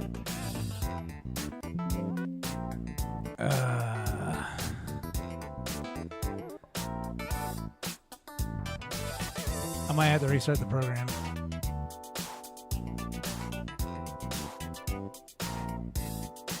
Oh, look at that. Oh.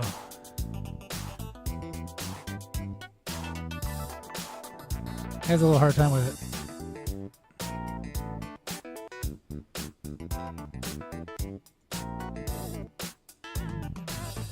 Dude, that's pretty tight.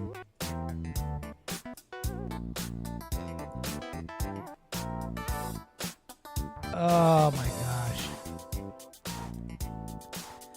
Oops.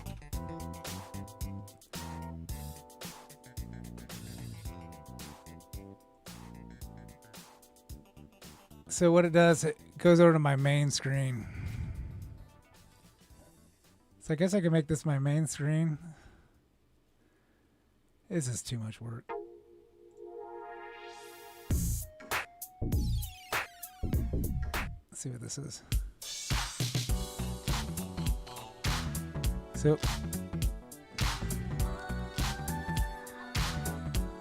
let's look at the visualization. Oh, this. Oh no. Part of it's bleeding over to the other screen. You don't see that. That's pretty tight. Look at this stuff every day, man.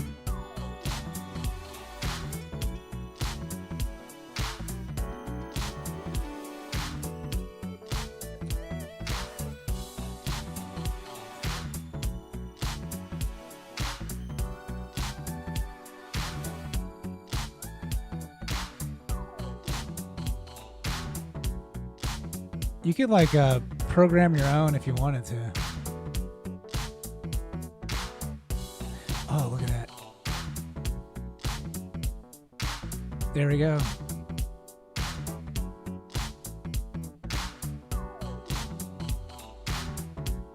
That's pretty sweet.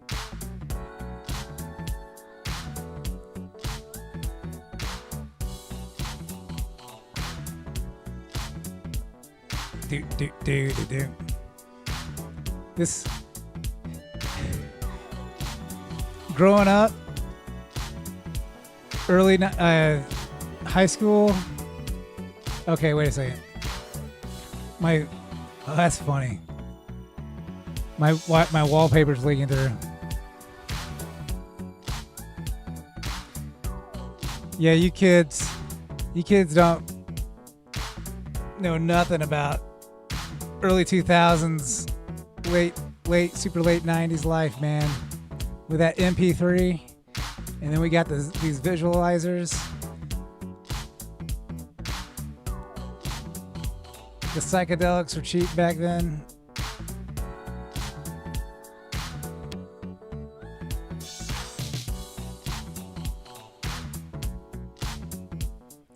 be staring at the screen for hours.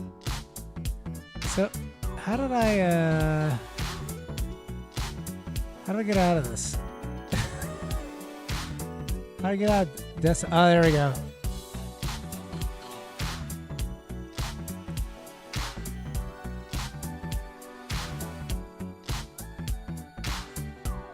Oh, I thought this was like a plugin.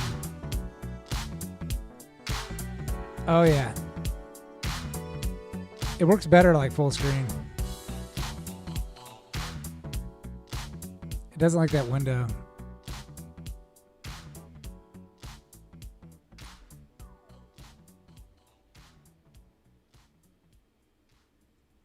I wonder if I close this and bring it back up.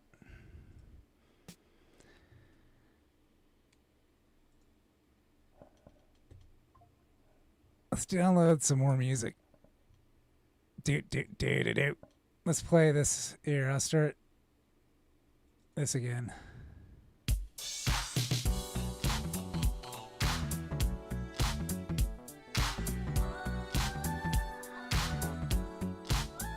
Oh yeah. It's running much better now that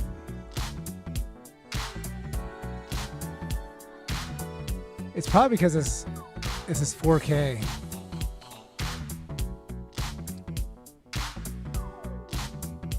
I wonder how my GPU is doing.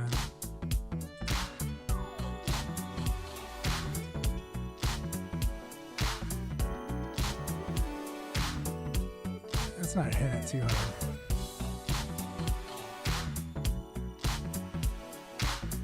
Do.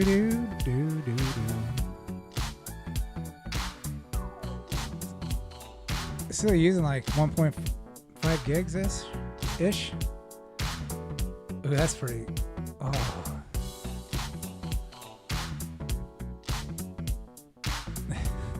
I don't know about you guys, but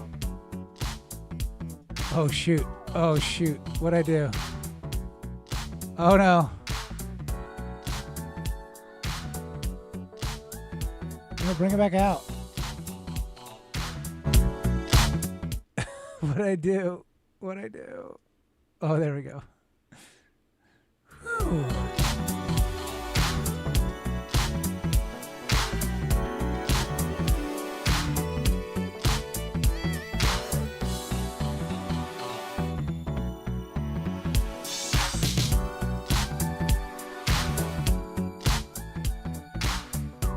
Be watching this for hours, man.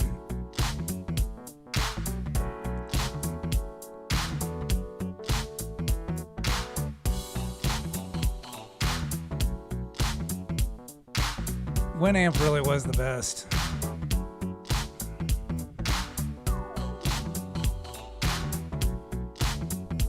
They could probably sell it and people would buy it. I'd buy it. I buy it for $1 or $2.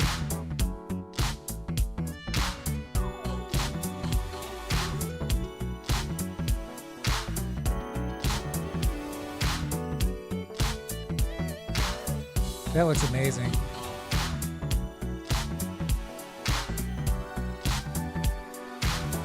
I feel like I'm going on a trip.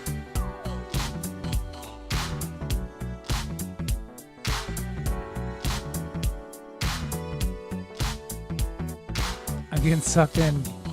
Getting sucked in, boys. Let's download some more music. Did I make that my main screen? Okay, what I'm going to do is make this my main again. Boom, boom, boom. Boom, boom. Oops. Here it comes. No.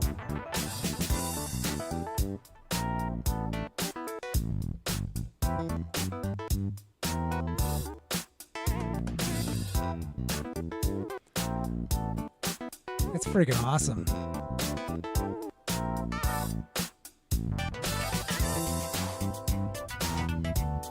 Should make like a live channel with just like Winamp playing.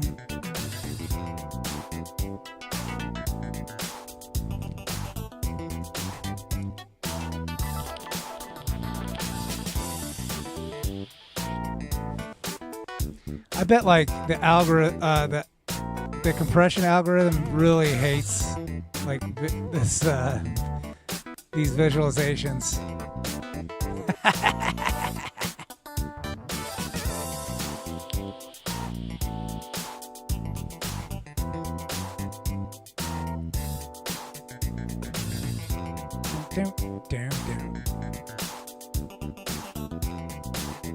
Because it's constantly changing and stuff.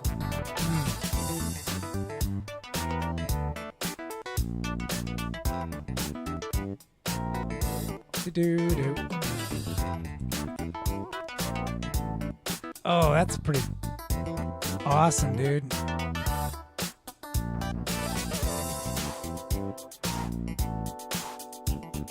It's like it's sucking me in.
All right.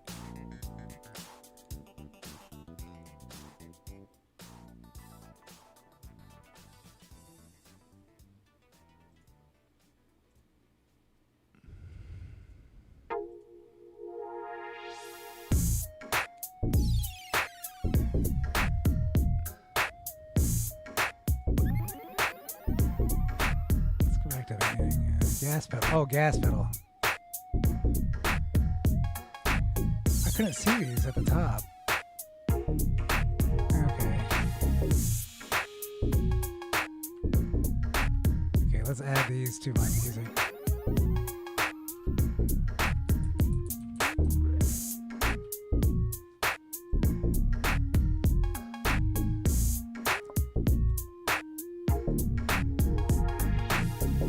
Can I refresh this?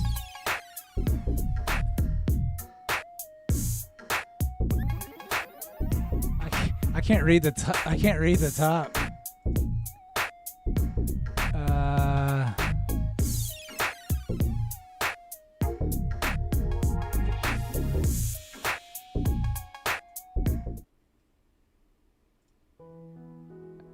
Where's the?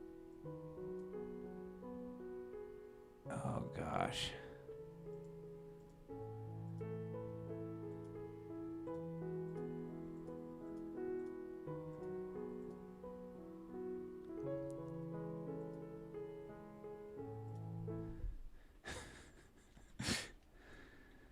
Okay, I need to bring it to my lower resolution screen here.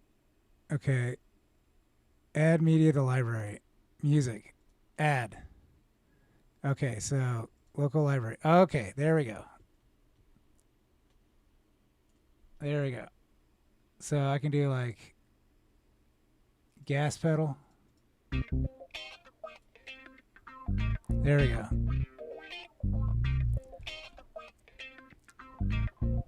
Oh, it's on the right here.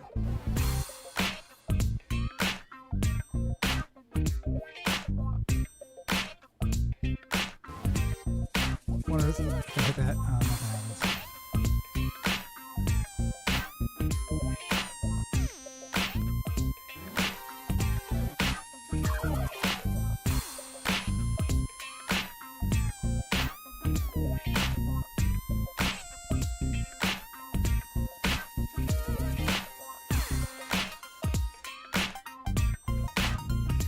Who needs DMT, dude?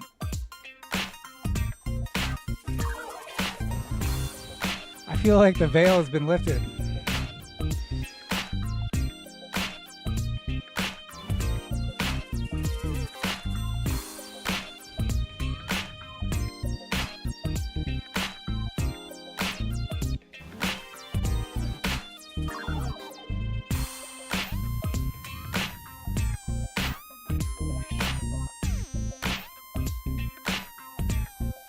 Whoa, what just happened?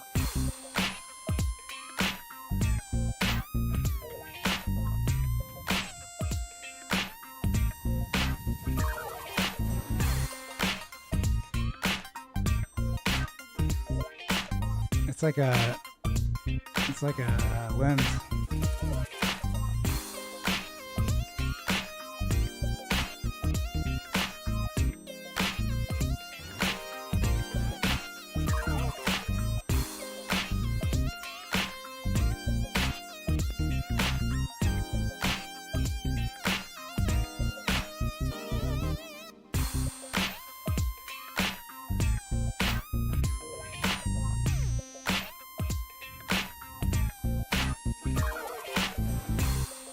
Okay, I'm gonna grab my other computer and put it down. I gotta hook it up.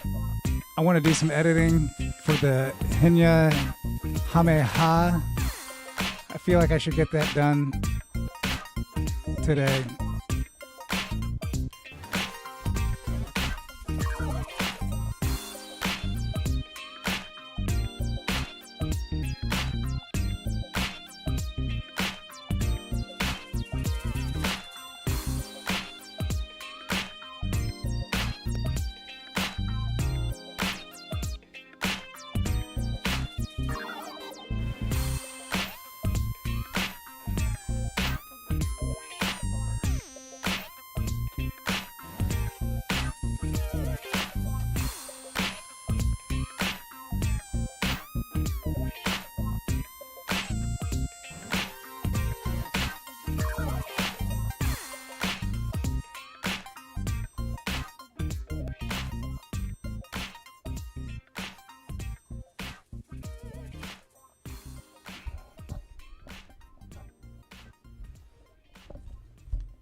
All right, I moved it down.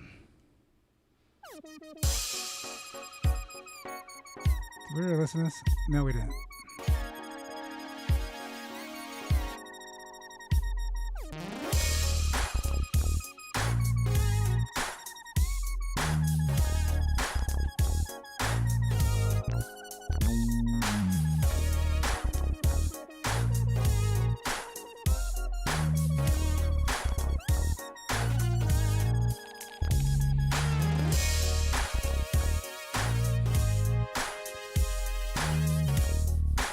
They used to have one where you can like make your own, like you can write the code for it.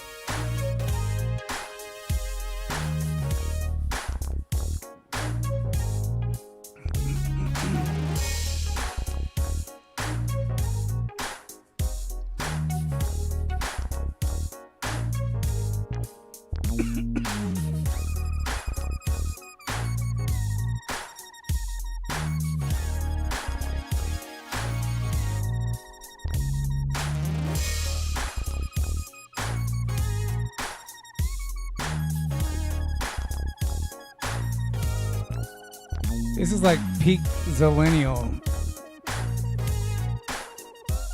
going on right here.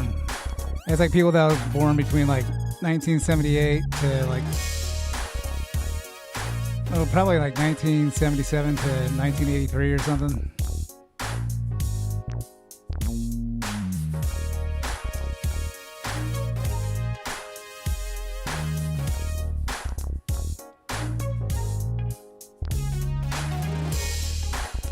When MP3 started getting popular and like all these players started coming out,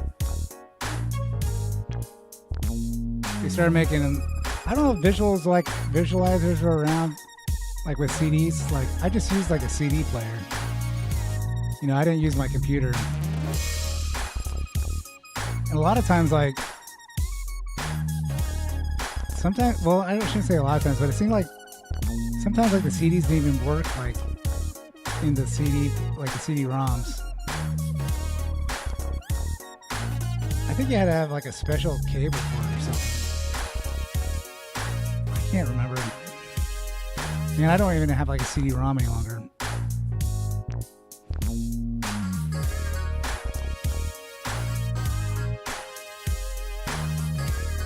I got a detachable DVD-ROM though,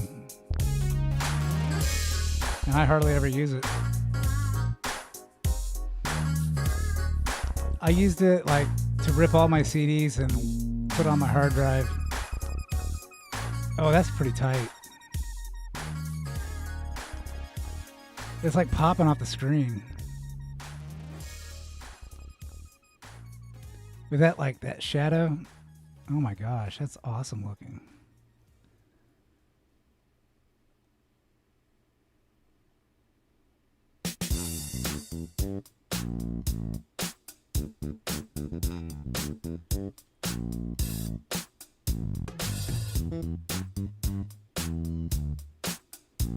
Yeah, funk is the way to go with this stuff. I'm gonna skip.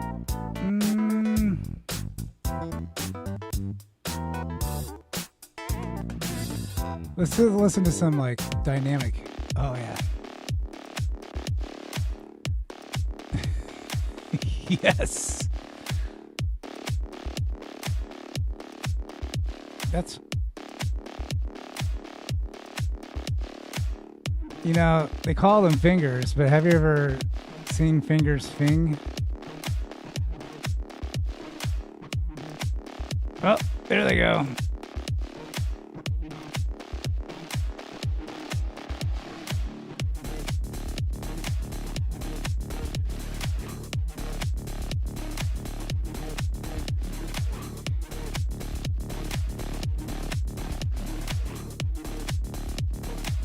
YouTube ruined the visualizer. I just came to the realization.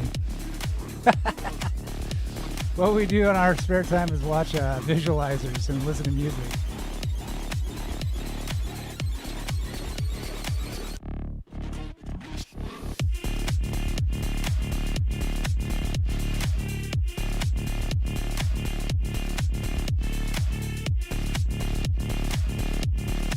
So you'd program those shapes.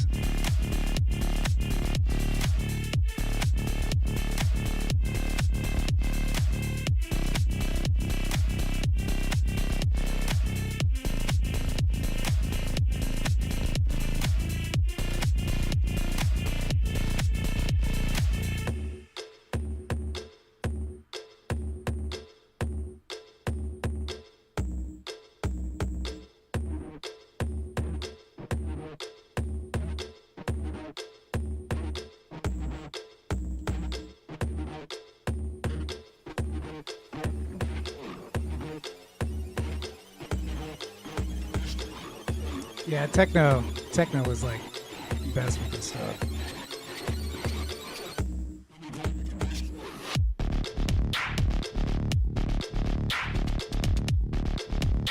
You gotta do the zoom, man.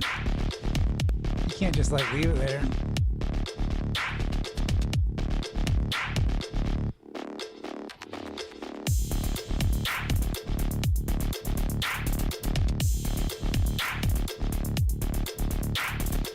Oh yeah, I like that shadow, like that texture. It's pretty wild.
What just happened?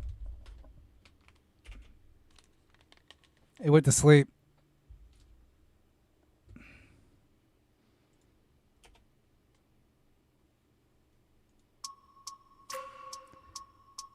It went to sleep.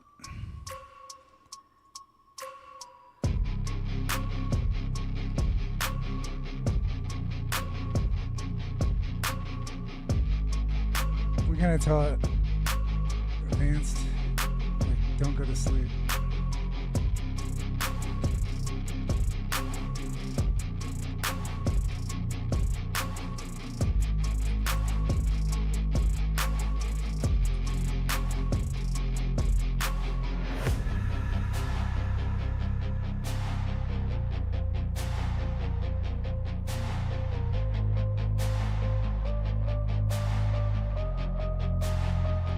There we go.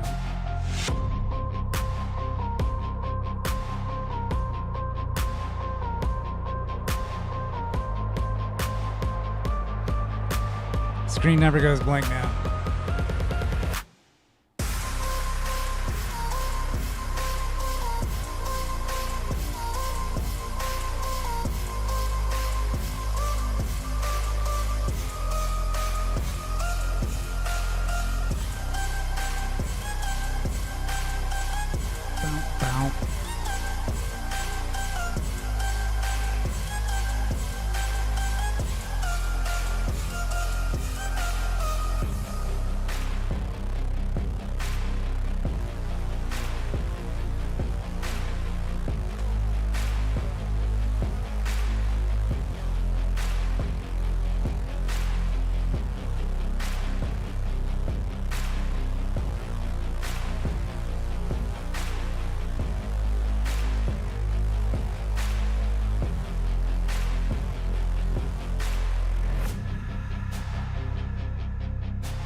Bow bow bow bow bow bow bow bow bow bow bow.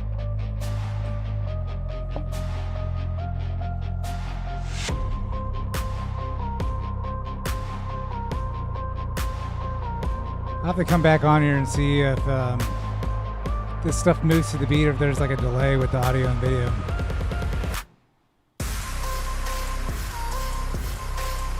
Dude, that looks pretty tight.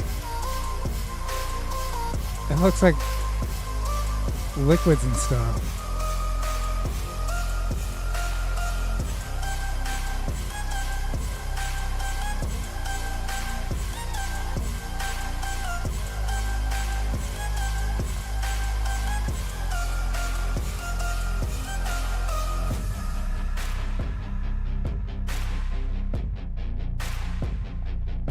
If you can't read that, I don't blame you.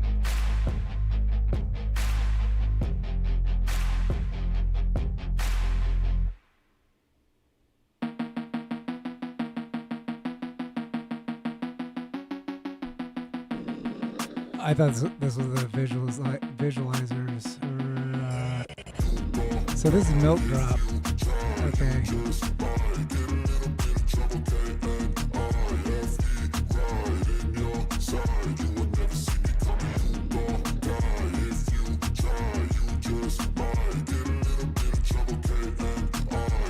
I'm gonna try this. Oh, okay. I didn't realize I'll do that. Okay, play previous. Next is B. Okay. I thought that was gonna do like the visualizer, like, because these are on a rotation or something.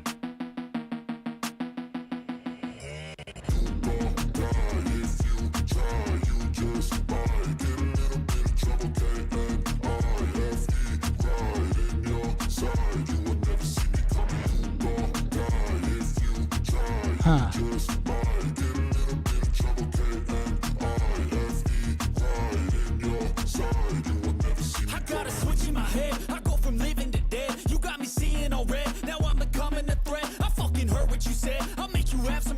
No, I never forget. So now you have a few debts. That shit, it needs to be paid with blood or some sort of pain. You caused a permanent stain, which has determined your fate. I've never seen so clear. I feel the end and it's near. The day of reckoning's here. The sound of deafening fear. If you try, you just might get a little bit of trouble, that's cool. That's cool. Kind of looks like the surface of the sun in the background. My energy is next level, so damn you better be careful. I got an angel and devil, he snaps me straight in the temple. I'm ready to be a rebel. I've got a lot of potential hidden inside of this vessel. That shit is so exponential. I need a first class ticket to the top, no limit. I don't play no gimmicks. I'ma take you to the clinic. If you want a taste, come at me and you will be replaced. They won't find a trace of you anywhere or any place. That's kind of cool. Like the closer the stuff is, it's kind of blurry, which will give you the illusion that it's like really close to you.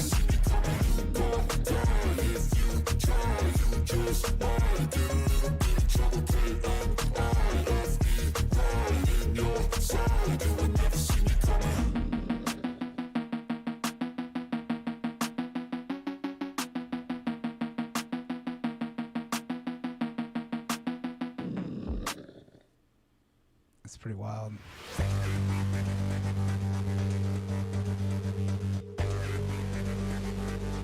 Okay.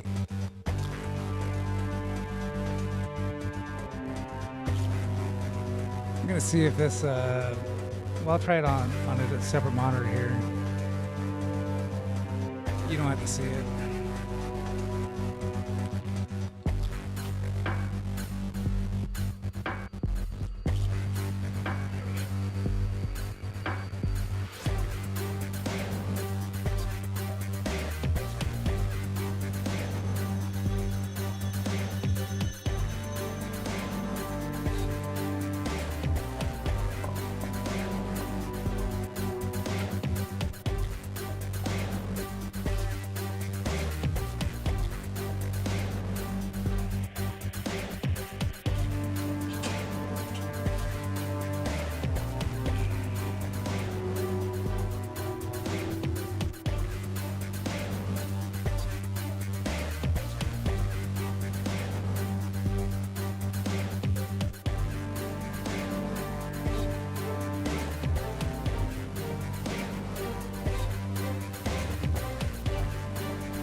It works.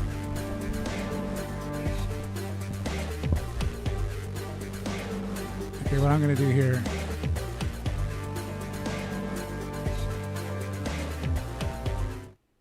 I'm going to unplug this bad boy here. I'm going to actually shut this off. Yay! And then I'm going to move all my stuff over to my other computer.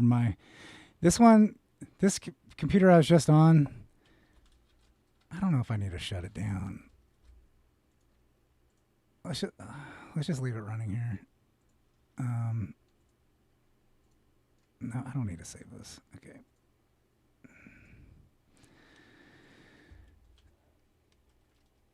This is activated. Oh, don't tell me. Did I not activate this one? I'm pretty sure this one was activated. I'm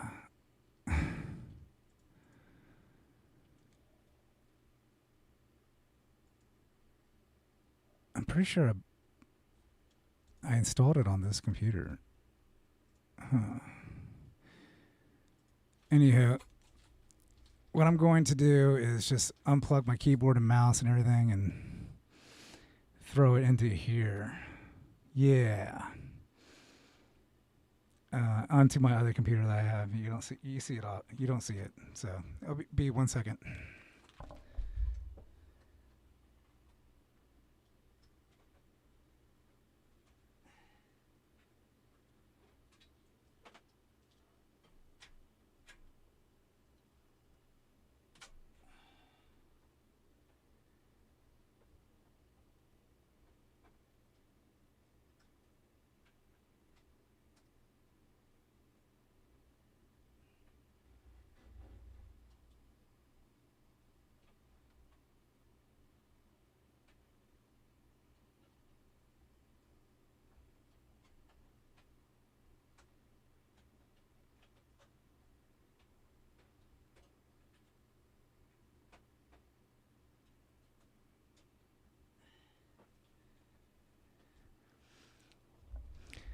There we go. So I was doing I was editing this on my other computer. I gotta switch the things here. Display settings and move these around. And I think I got to fractional scaling on. Okay, so 2 will be like 125. 2 will be 150. Wait a second. Yeah, 1 will be 150. And then there we go. Keep these changes. And then I'm going to bring over my app image. So I was working on, oops, I did it twice. It's taking a long time to load. We'll close this one on the right. So I was doing a edit of Henya basically doing the energy beam, and it ended up being called like the Henya Ha. The Henya Ha. So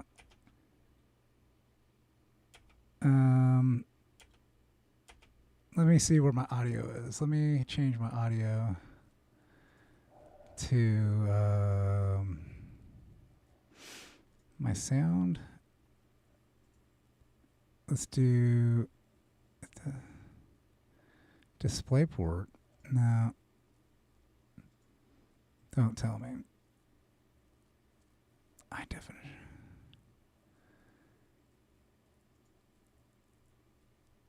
Okay, let's see what this is. Stereo HDMI port 2. Does this work? Can we test it? Front, left. Can you hear it? Front, right. Front, left. Front, right. She cares about us.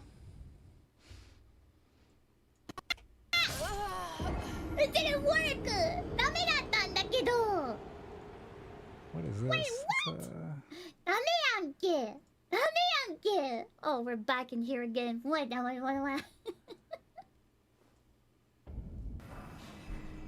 wow, wow. When you don't have a magic, so I you threw have in to like get close some things other and than her popping beam. in the poison, but... Ooh! いいね, いいね. Okay, like this. Nya! Hey! Nya! Here we go. Hey! Nya!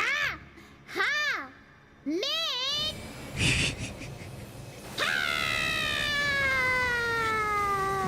Is she? 強すぎる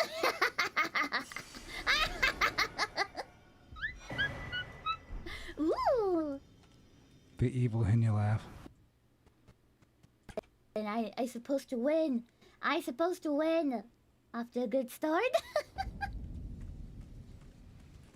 Actually, I gotta go to the bathroom. Hold on. Let me do it again.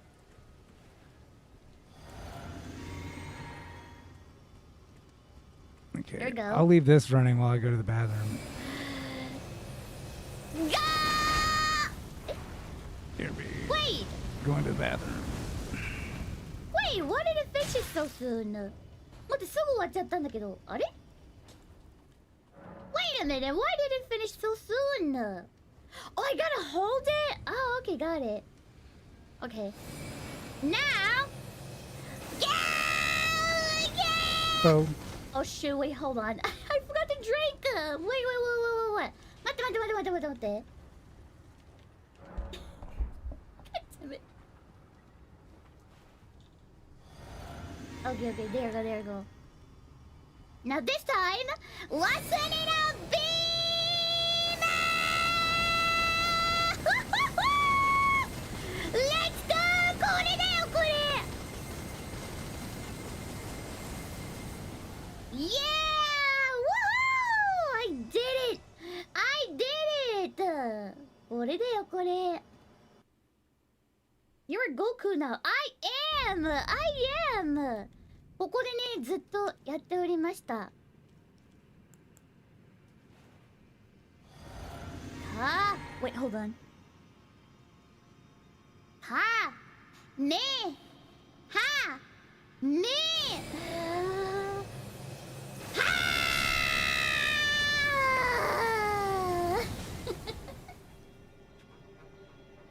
タッタララ Oh shit. Oh shit. Overkill. Felled by King Morgoth, last of all kings. A king? You're a king? No, no, no. Henya だよ, Henya. I'm back. You're not gonna be a king. I'm back. すいません You're the king! You're the king! お前がオディお前がオディお前がオディから You're the king! You're the king! Sorry, sorry! I can make this bigger. You're the king! You're the best! もうやだやだやだや That's not it. What the fuck? What the fuck? There we go. Egu. I can probably make myself smaller. This is gonna take a while. This is gonna take a while. Yeah, I bet 30k. やべえ、めっちゃ強いんだけど。めっちゃ I 強い bet んだけど。 30k points on But this. behold, we got a Henya too! まあでもこっちにはHenyaナンバー2がいるんでね、お前のその。Yeah. Yeah, like her channel points. I bet 30k that she was gonna lose. Because we got Henya too! How bad she got Let smoked. me summon Henya too!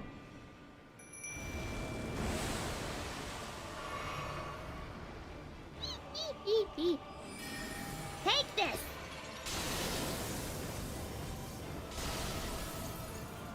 Ha! Ha! Good!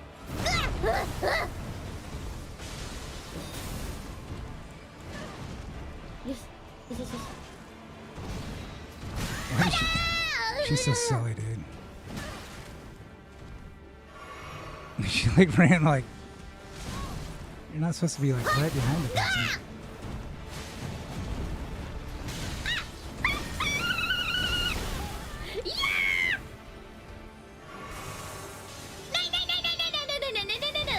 Holy shit! Holy shit! What the fuck? What the fuck? What is going on? Hiya! Hiya! Hiya! やめてやめてやめて叫んでるのこっちなんだけど I don't know who wants to scream, okay? Stop. Wait. This is my chance. Yeah!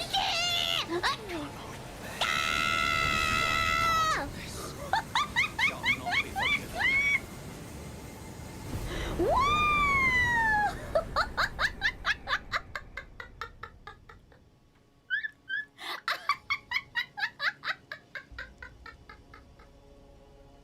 My beam is like so strong. What the fuck? Yaba. Oh, it's too far away. But I can do this.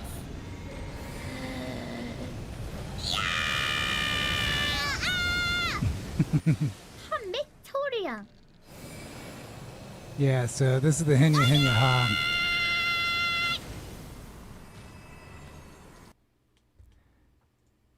So I've been grabbing them from here. Where you at? Okay, there's my cuts. So she did it like a little bit last night too.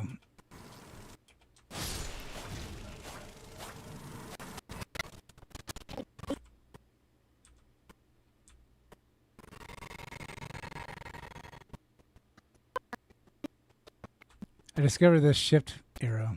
Oh, there she went. She did it there. So I wonder how many of them I missed. Indeed. Hurry! So. Hurry! Hurry! Hurry! Yeah! Oh, got it.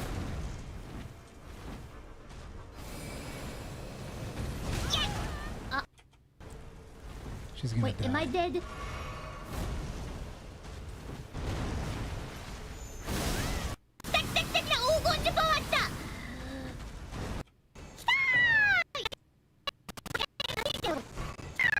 Okay, she only tried to do it twice there.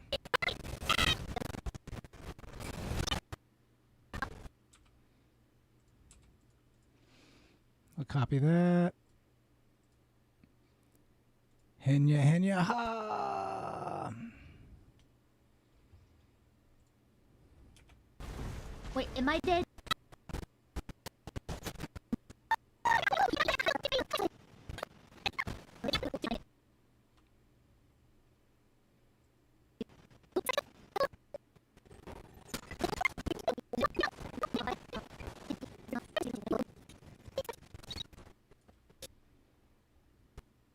Oh, shoot.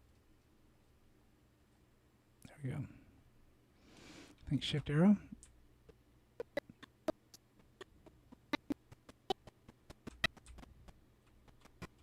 Woo! Usually she yells.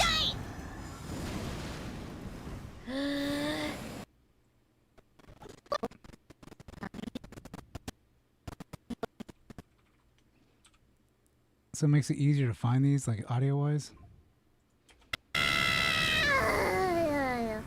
Woo! Nice. Oh.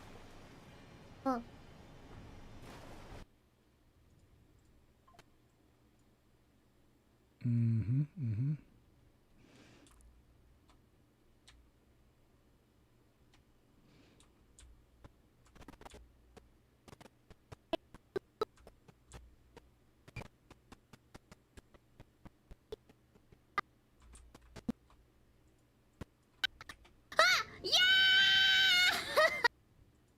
I go there?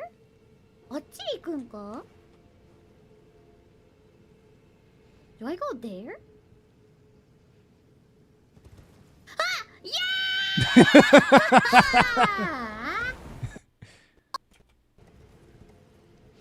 Oh! It's him! Ah! 最悪駆け出しちゃったよ。あ、いやー！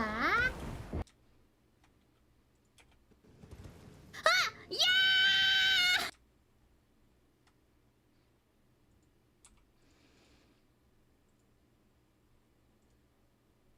Love it. I don't know if I should do like this. Oh! It's him! Is that too long? Do I go there? あっち行くんか? It's not too long for me, but it might be too long for others. Do I go there? Ah! Yeah!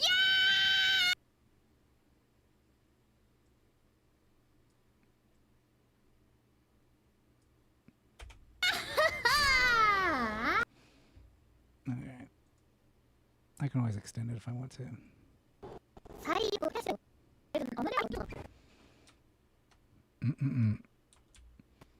Wee! Okay. Wee! What was that?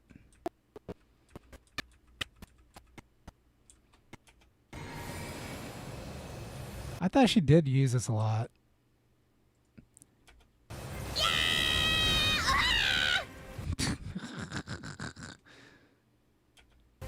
Yabai.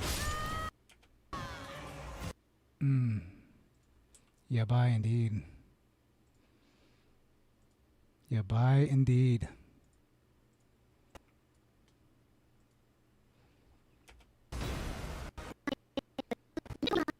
Boy, yeah.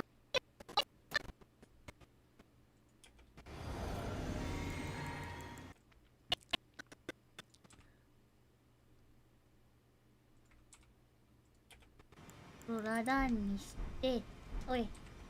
おい。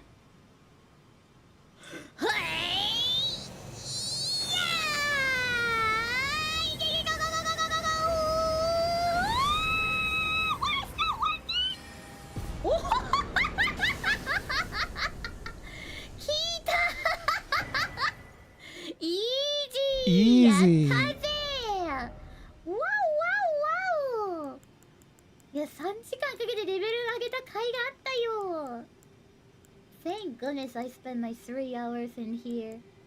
I mean, not in here, but to level up. Look at me go! Lookity go, baby. Lookity go.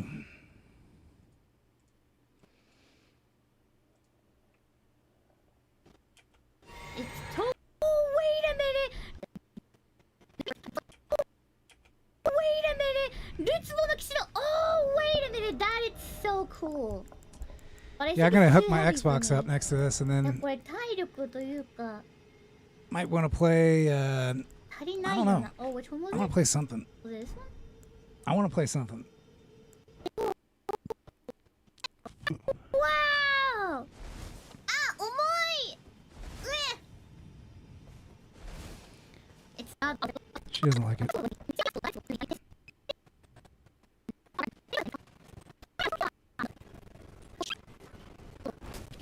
I want to play this game. What? こいつらや! Oh, it's you again! Come on. Oh, shit!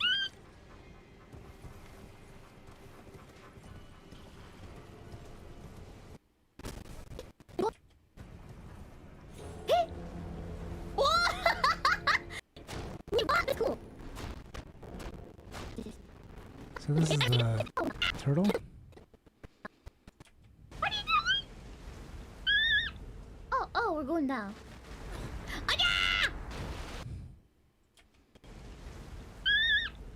Oh, we're going down.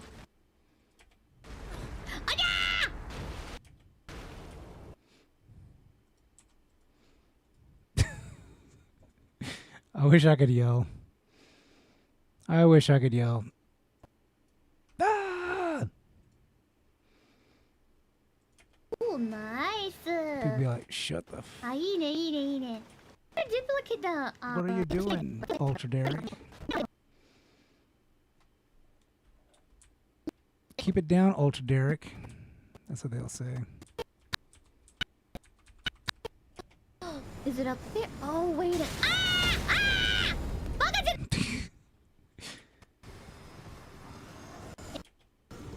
Wait, isn't it this way? こっちじゃない。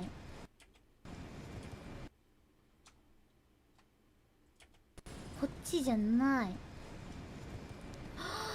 Is it up there? Oh, wait. Ah! Ah! バカじゃないの Come on! Wake up! Wake up!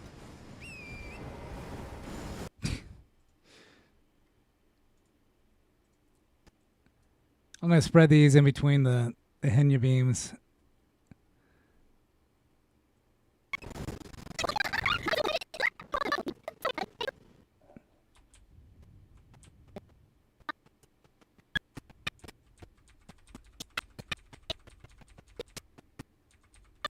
Yeah, I'm pretty sure I missed a lot of them. Yeah, what the fuck?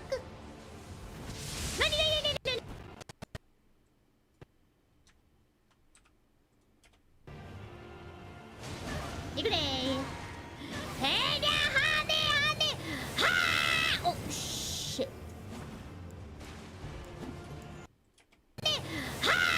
Oh shit.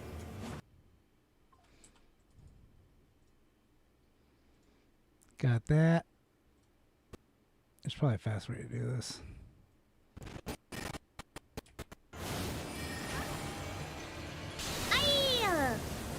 Does he do a flip?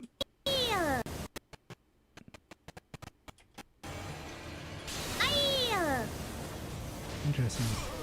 Easy.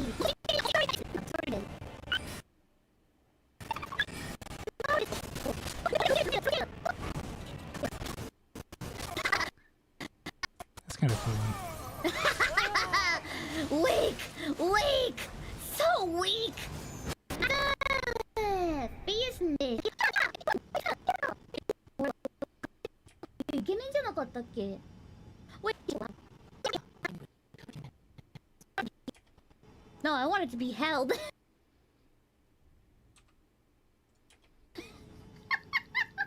違う、ハグされたい。ハ Odd one. I am the guardian of those who live in Huggies.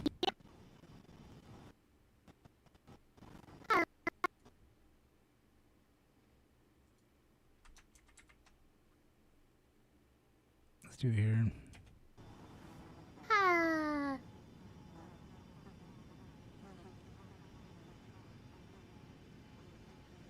Bosom buddies. Fuck, I don't need this. これいらないんだけど。はあ。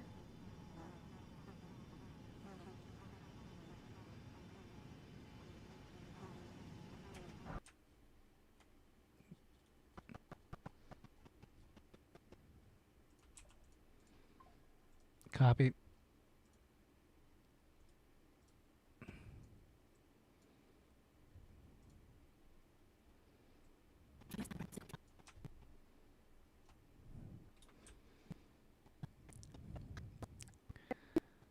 Wait a second. Did she fight something? No, she didn't fight anything.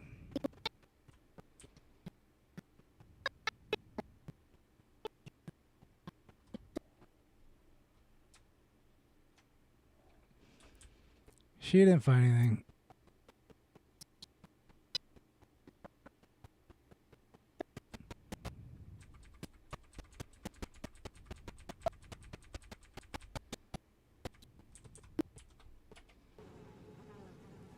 夢に入ってみよ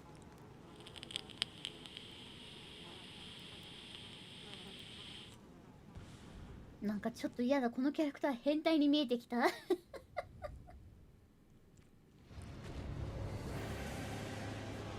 Oh! Shit! What the fuck? どういうこと？ Dragonborn. Skill issue.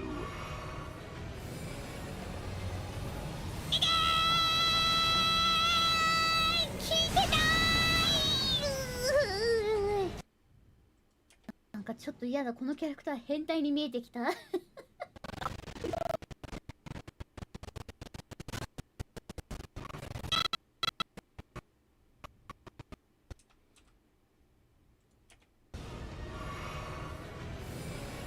With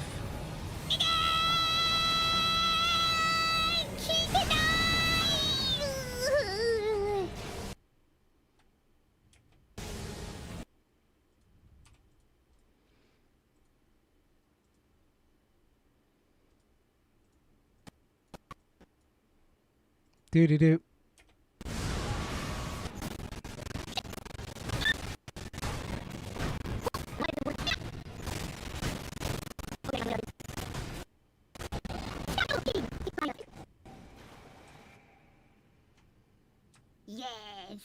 Yes. Gachi in.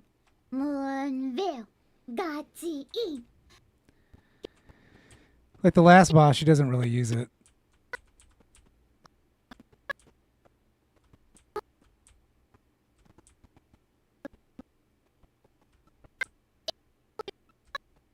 I guess like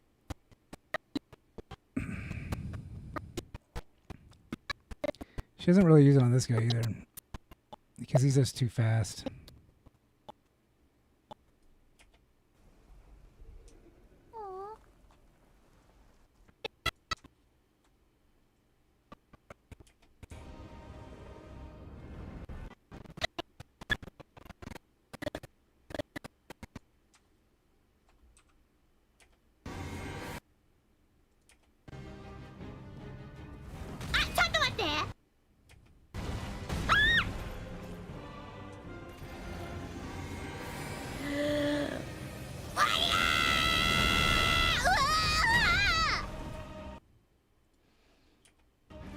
Yabe.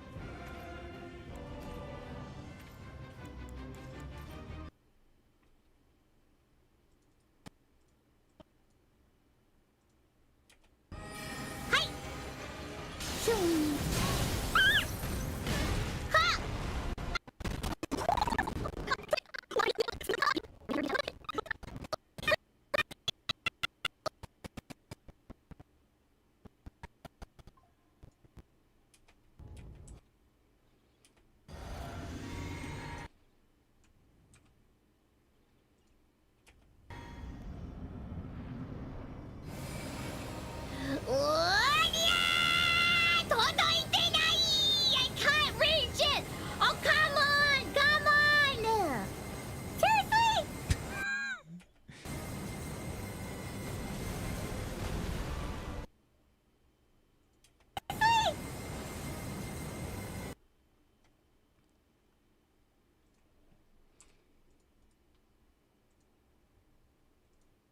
Nice.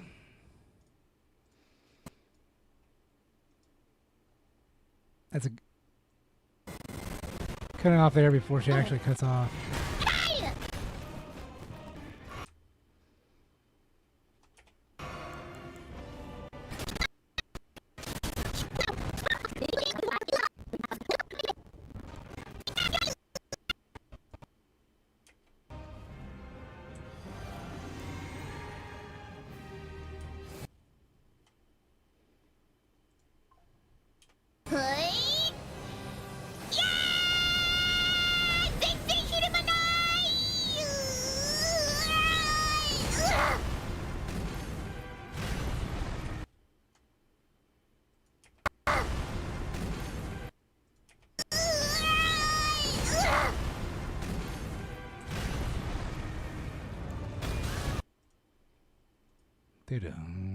You're a bum, bum. That start. That was a good start. That was...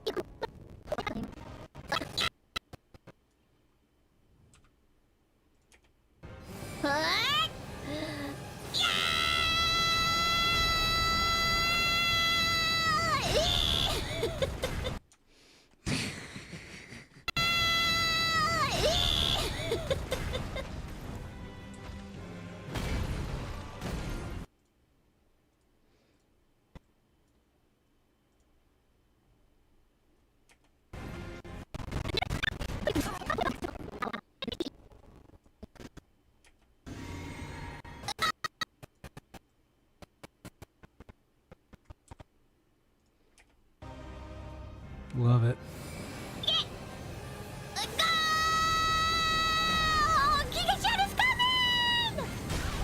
Il y aジャンプしちゃうのかつい。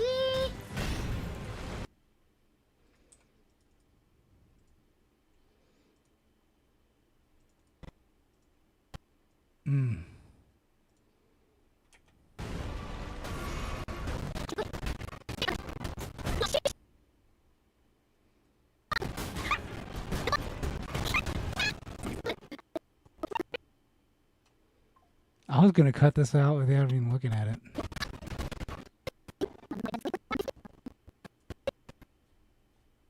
Because that's how I roll.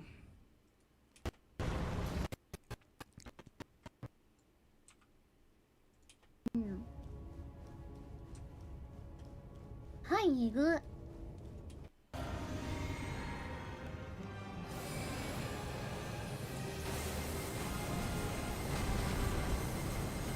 No yelling? Ah, smooth. Ah. Oh, she missed it.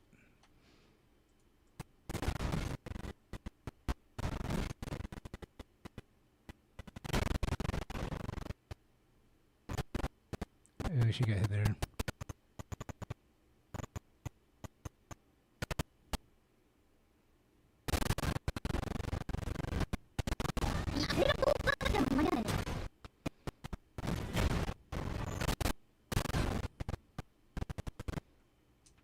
I think right there will be good. I think right there will be good. Like, why not?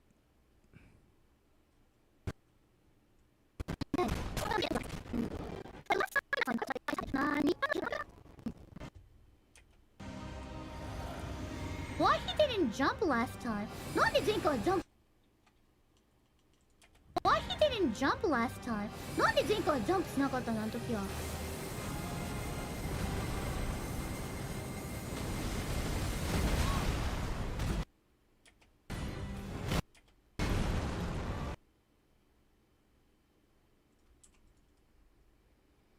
Copy that.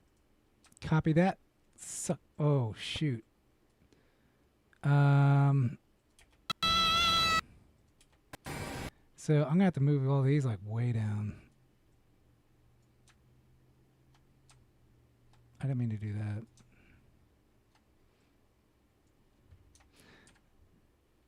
So this is my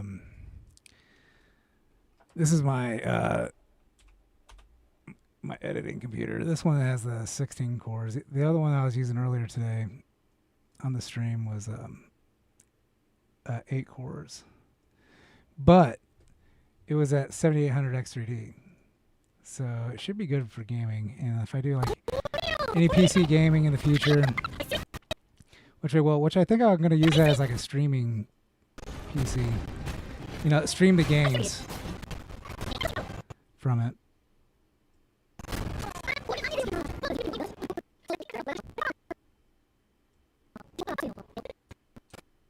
Okay, so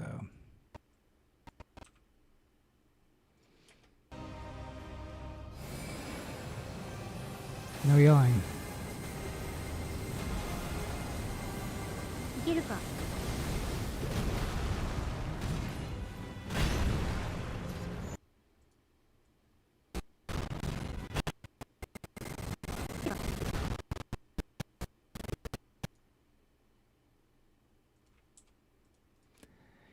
What I might do is do the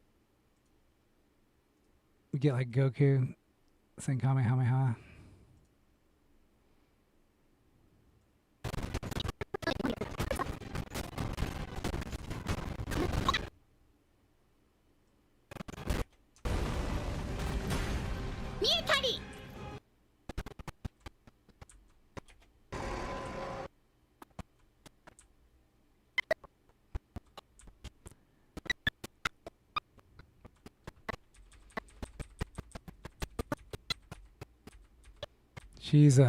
She's found her passion again here, I think. She kind of lost it before. ぜわりゃー、やばいやばいやばいやばいやばいやばいやばい、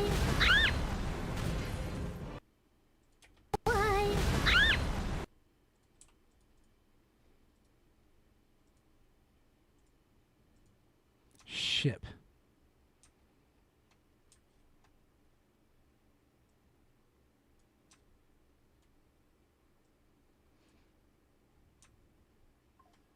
Supposed to go at the end here. Alright.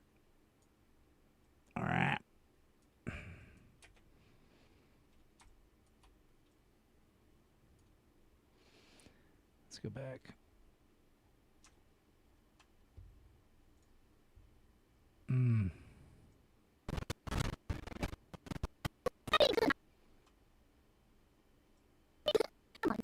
Do do do do do.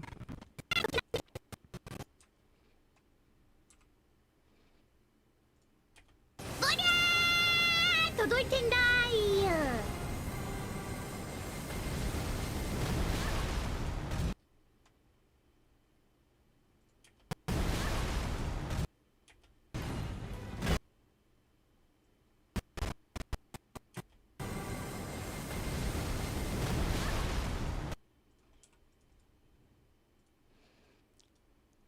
Boo boo boo boo boo boo. Editing. I'm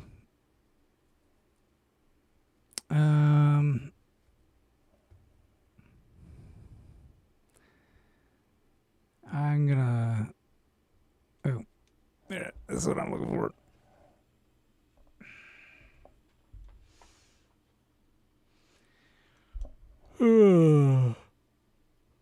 Go right. Okay, in here, chat. Not my chat box. My text GDI. Okay. I'm gonna put on here. Oh no, not that. Not that. I thought I had chat. Oh, this is the BRB. I'm gonna create another text thing here. Okay. Text GDI. We'll call this memo. Okay. So in case anybody like kind of watches, working on the Hinya Hame Ha, the Kamehameha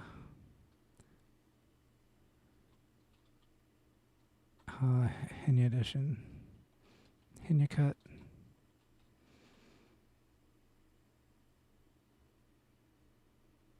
Okay. I'll do like an okay here.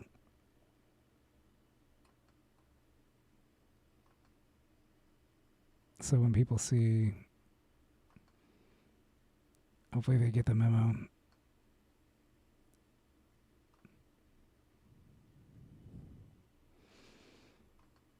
This is related.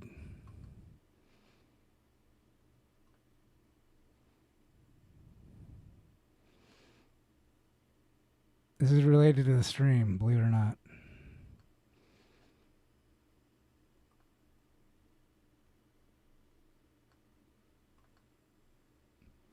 But I feel more inclined to get. I was kind of taking my time on this, but I feel like I gotta step it up a little bit. Outline, we'll do the outline too. Select color. We'll do like a purple. We'll do this. I kind of like this color. Ooh, that's kind of nice. And then,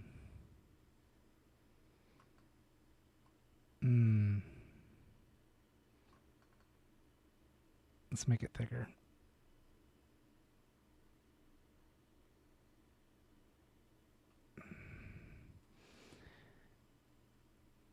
Let's make it thicker.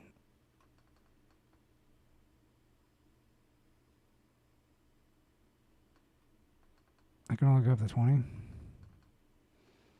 Interesting. Interesting. And then,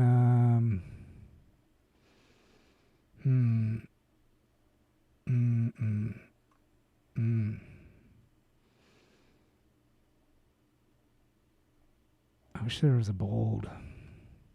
Oh well.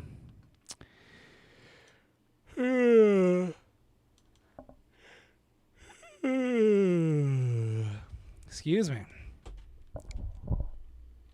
I really need. I don't like this I kind of like it, but I kind of don't. I got this keyboard with a keypad, with a mouse pad.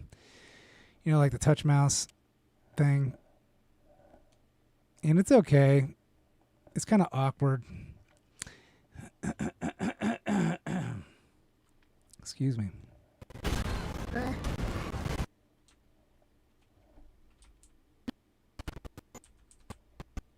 What was that? Oh, shit.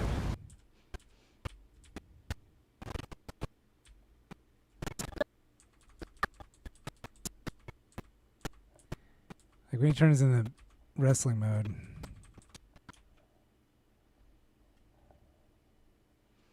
Yeah.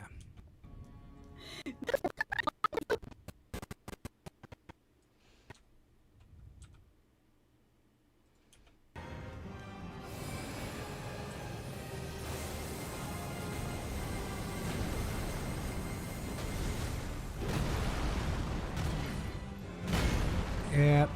Yep. These aren't interesting unless she's yelling.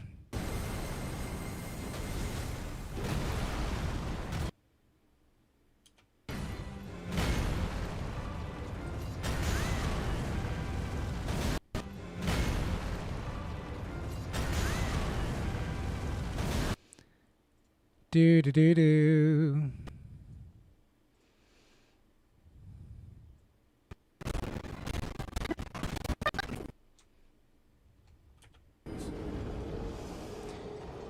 God dang it. Dang it, dang it. If you...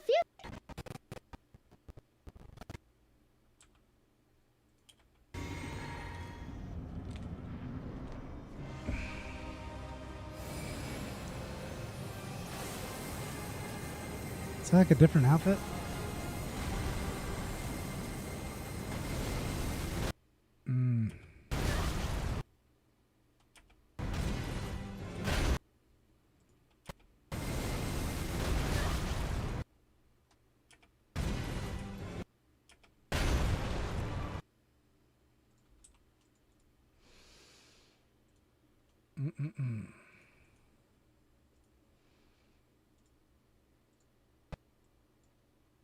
Yep, yep, yep.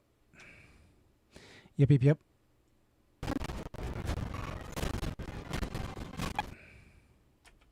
Wait, that hit?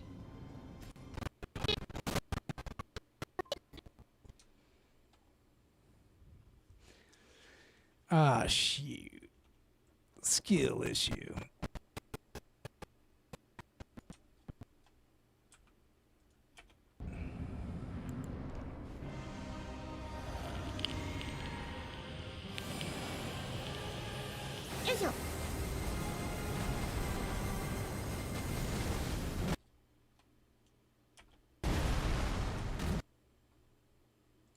There we go.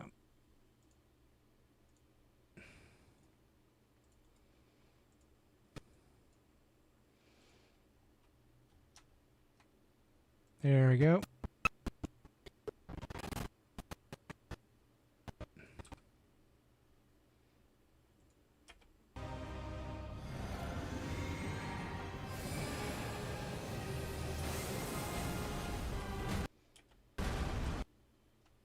Wait, what? ちょっと待って、おかしいおかしい。なんで終わった？ I was keep pressing it. Skill issue.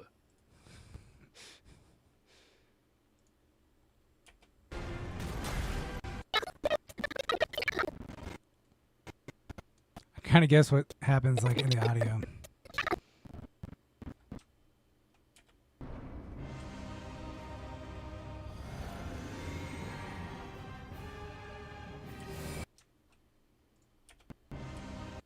Kind of like that. Right now!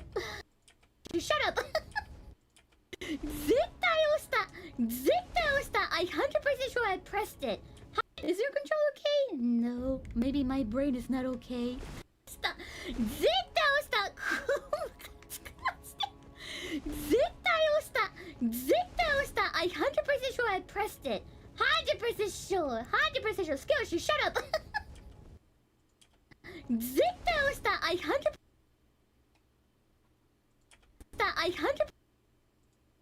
I'm 100% sure I pressed it. 100% sure. 100% sure. Skill issue. Shut up. That's something I don't want to hear it right now. Skill issue. Come on.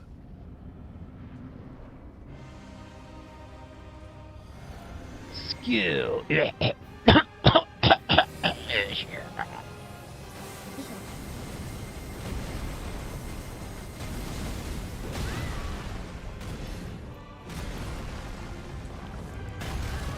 待って、本当に。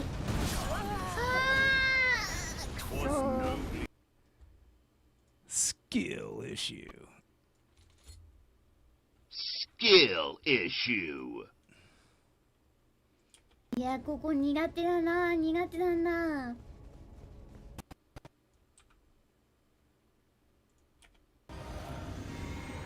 Skill issue. Skill issue.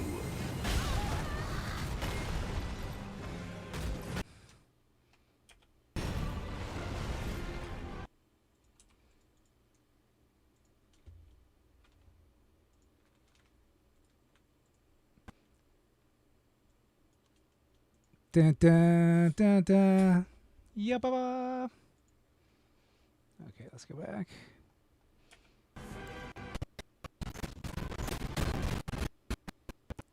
She survived that, right? Okay, she did. Died. Death. Death.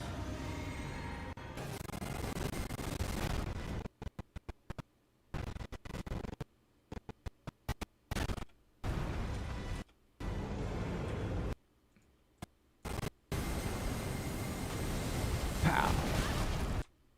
Yeah, I think that'll be good. I don't know if I want to have her doing the roll. No roll. I'll probably have to cut those rolls out too before save space.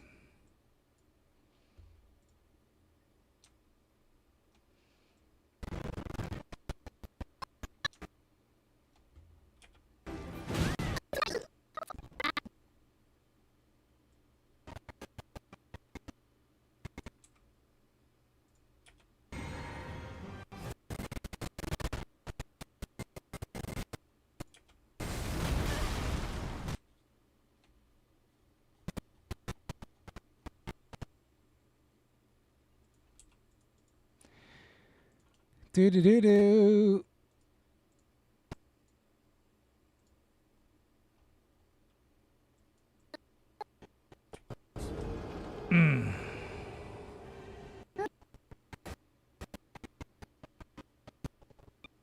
I missed one.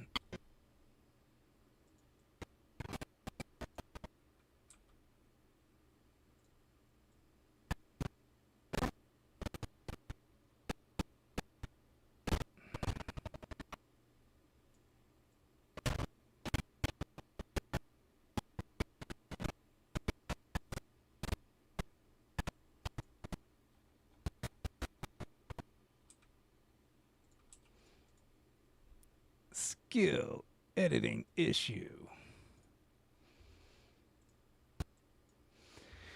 Oh my gosh, I'm so... I gotta get this out today. I knew this was gonna be a big one.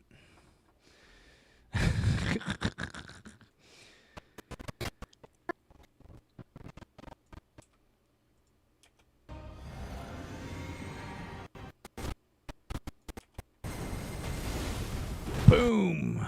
Oh, she dodged it. That's cool. That's cool. She dodged it. It's like a double feature boss.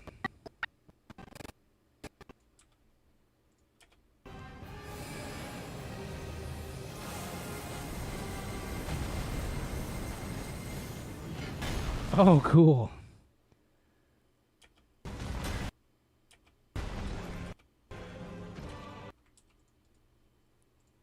That was pretty cool. That was pretty cool.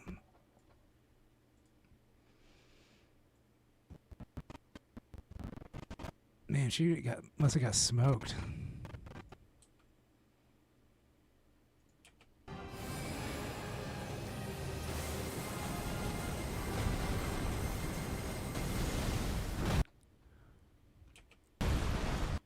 We'll do it there.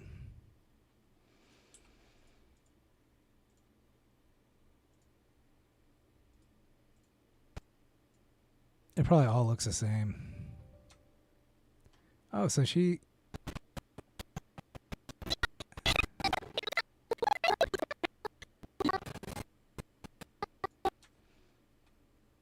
Yeah. It is brutal. It is brutal. Yeah. 'Tis brutal, baby. Oh, run.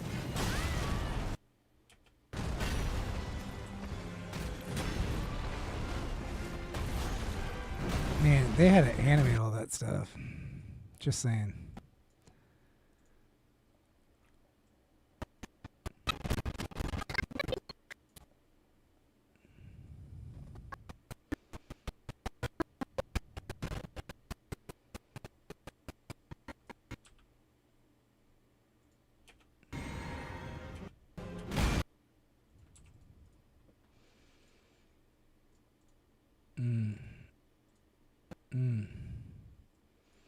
Getting tired. Well, I think I'm going to call this stream quits. Although I seem to get more views around this time.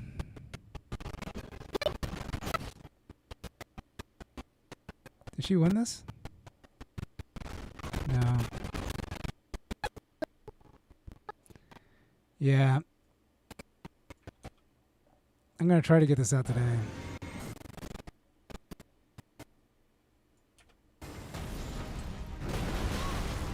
It might be a while, though. I might not.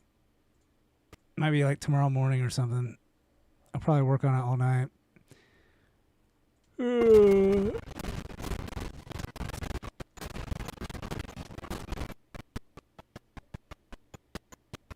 She didn't die.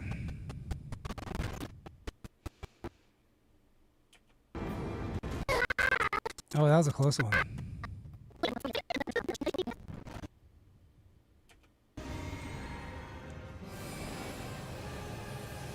Run? Okay. Run! Ah.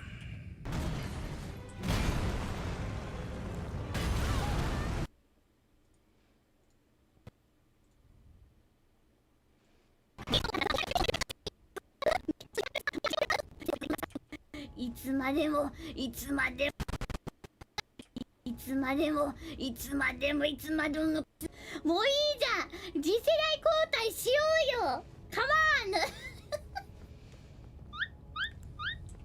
いつまでもいつまでもいつまでも昔の英語に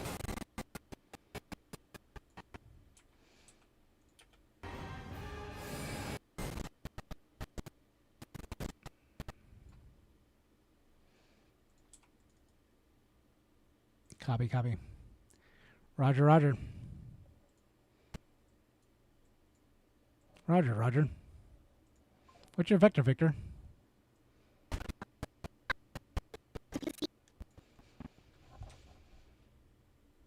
Oh, yeah.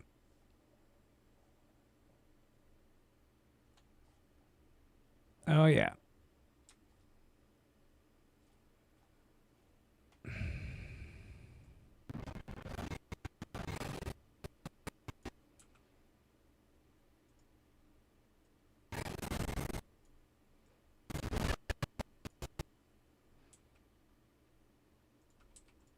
Mm-mm-mm.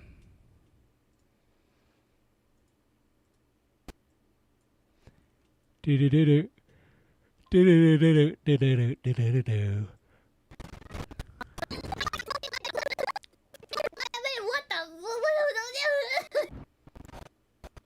Do-do-do-do-do. Do-do-do-do-do. Do-do-do-do-do. Do-do-do-do-do-do-do. Do-do-do-do-do.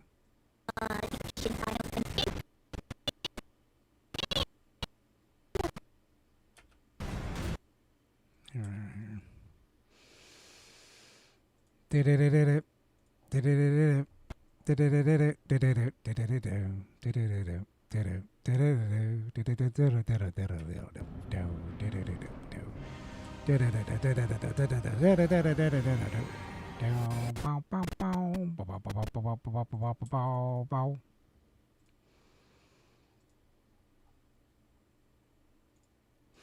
Do-do-do-do-do-do-do-do-do-do-do. Yay, she beat him. Look. So is that one?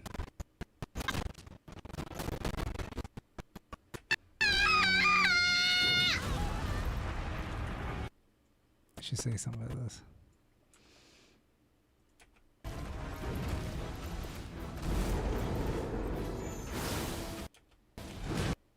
Yeah.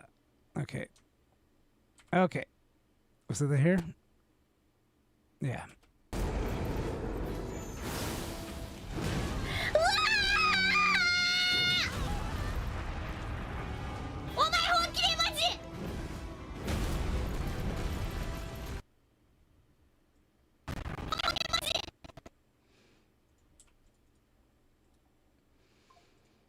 Do-do-do. Do-do-do. Maybe I should have a clip of her beating this dude. How did she... Yeah.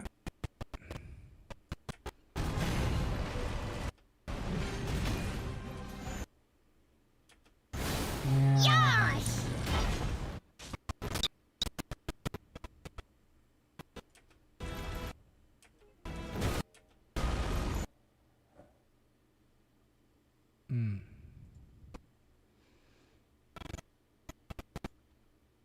Let's do it here.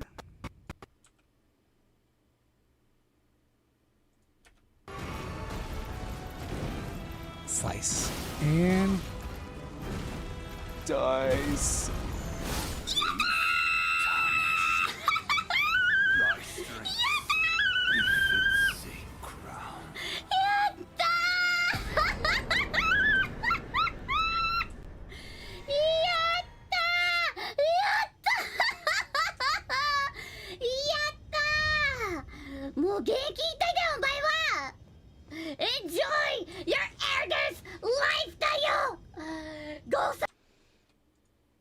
Skill issue. Actually, that's not a skill issue. I don't think she uses it again.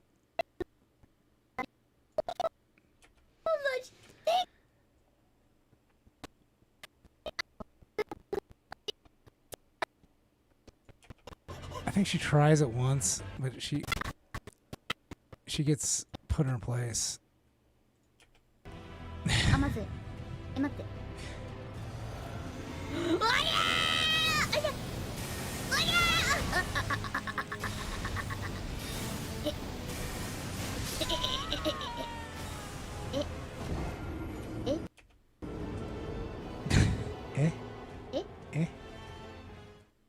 ー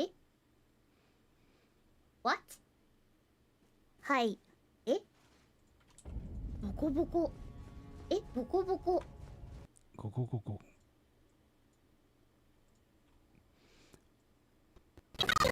Yeah, okay, so she tries it one more time. I know she doesn't like use it.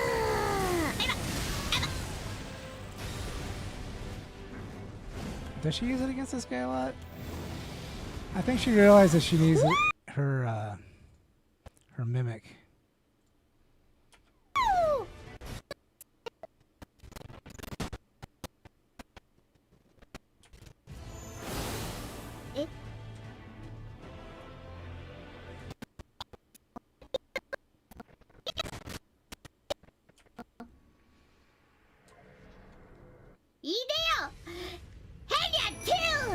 Henya too.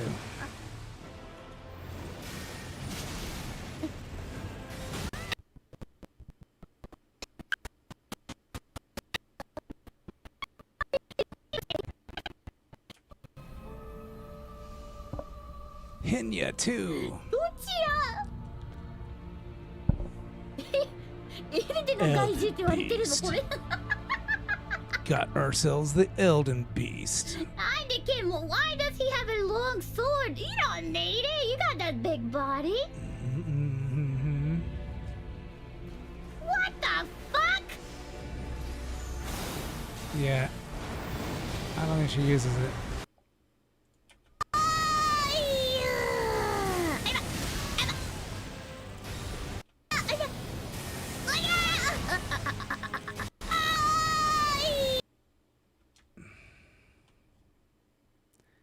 Okay. I don't think she uses it for like the last few minutes. So, I didn't realize she used it so much there. I still got the stuff in between. Oh gosh. Ugh. This is tiring. Skill issue. I'm gonna get more sounds. So tired. Yeah. Hame. Kamehameha. What is that?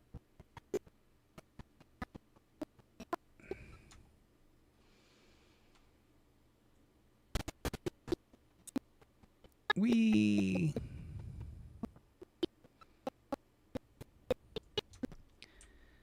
Oh, ship. Oh, ship.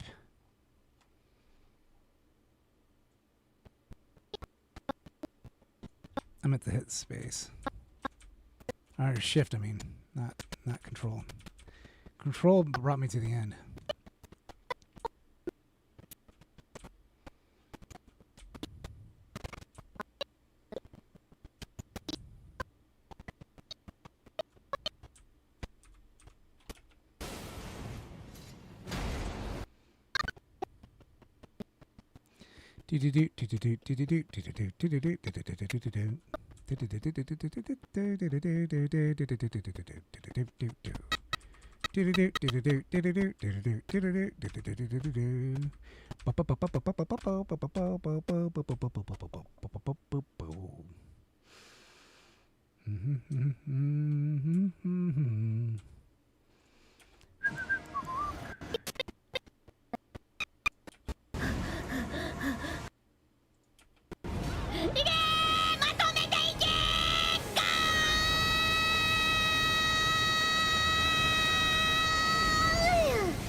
Did it work?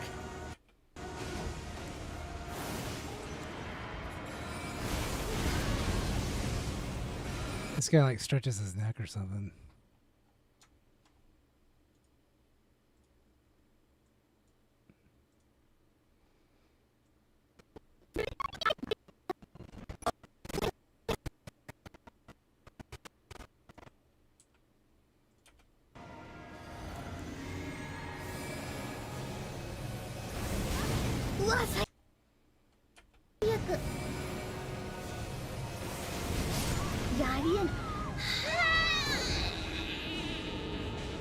God dang it, god dang it.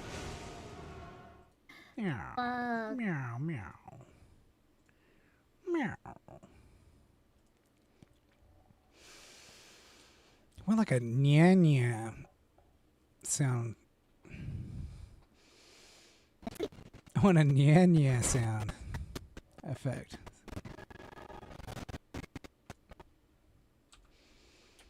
Nya nya.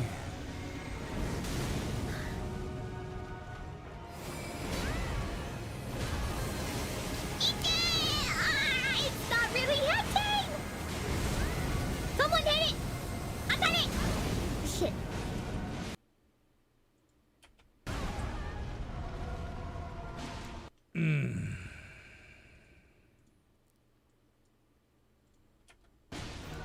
Should try it again? No. Yours is.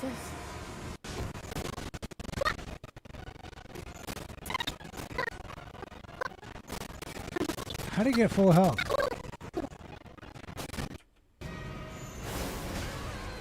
Are there multiple shit statues?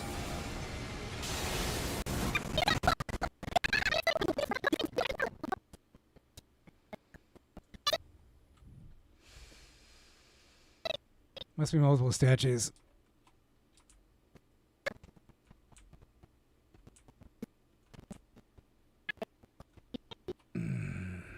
Did she do it here? Wait, is it that way? No. Where do I go? Lookity go, lookity go. Oh, fudge. Hit control again. Skill issue.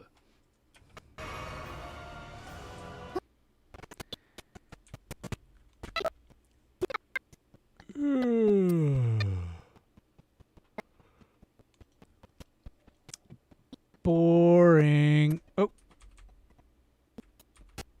Okay, that was one of the...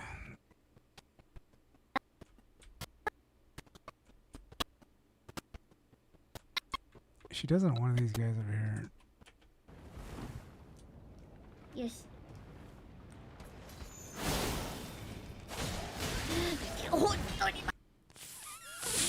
Fudge.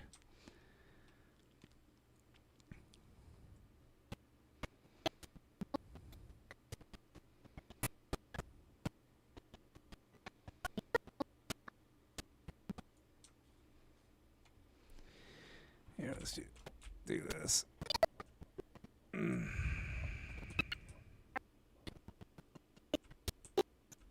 That's just a sword slash. What's this? Oh.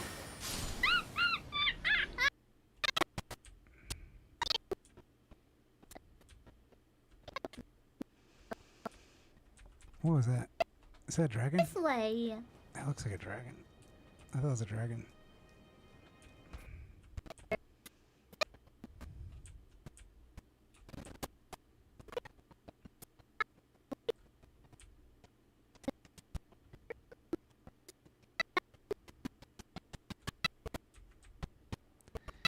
I don't think she ends up using like her thing. Did she use it there? I guess she did.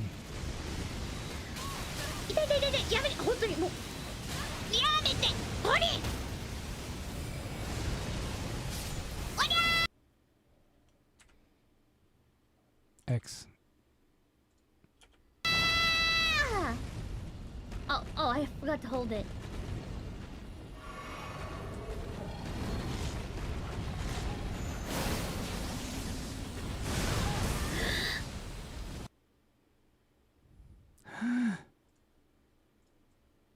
Oopsies, poopsies. Wake up, wake up.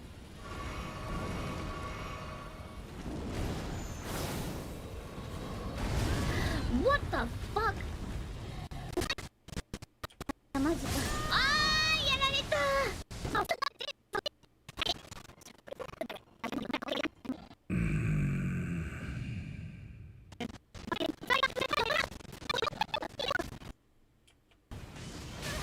ね、やめて、バカだらばばや。Did she kill it with a thing? Oh shit. Yeah.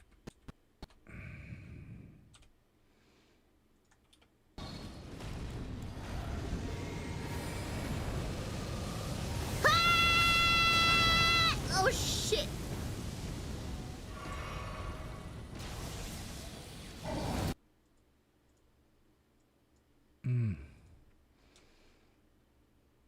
See, there's a good chunk there. I still gotta do. It's a good chunk. I'm tired.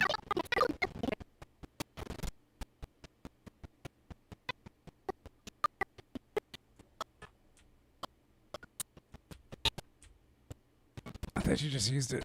No, that's a sword. Yeah, she used it there.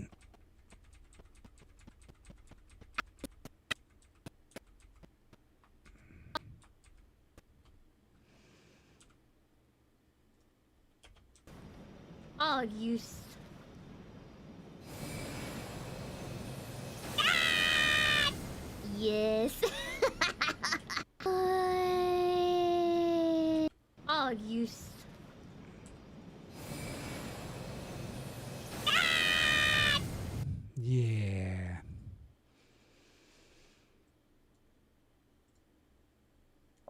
Yeah.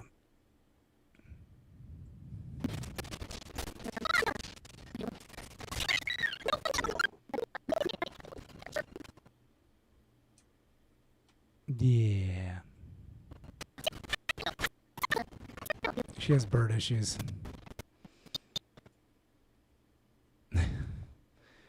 Bird issue.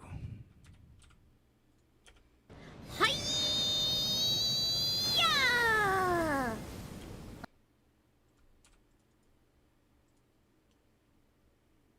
Can I like record my voice while doing this?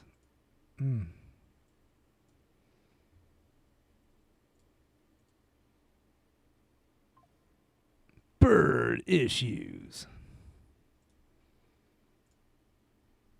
Daddy issues.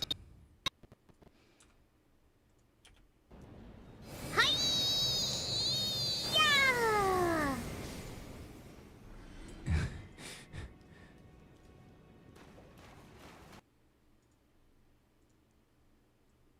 Kame.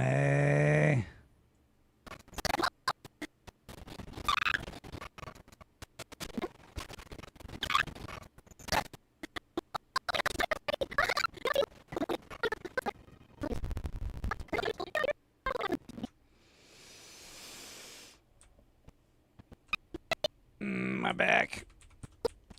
This monitor has had a weird angle.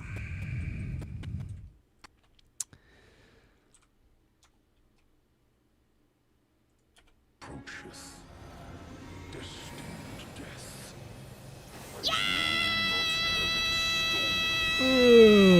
Oh.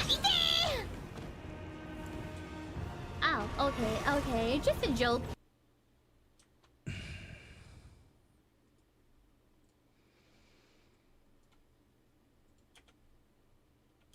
You're the king, you're the king.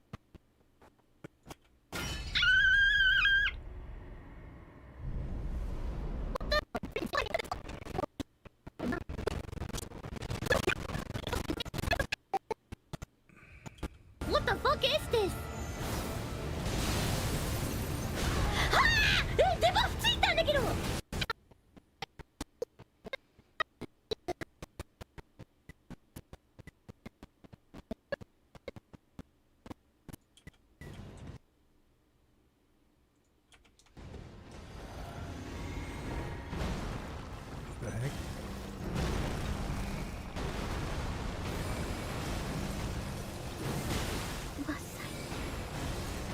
う最悪。ちょっと待ってね。最悪。最悪。ね、ツリーガードのせいで。All right, I'm going to be getting off stream. Getting a little hungry. They want to take a nap. I didn't really sleep last night because I was getting my PC ready. And I'm happy that I did. Maybe I'll finish this up tonight. Maybe I'll stream too again tonight. I don't know. The choices are endless. Goodness me. All right, but thank you for stopping by. All the people that at least stopped by for a second. And people that watch VOD, thank you for watching the VOD. People that are seeing this, thank you very much for seeing the end. And you all have a good weekend.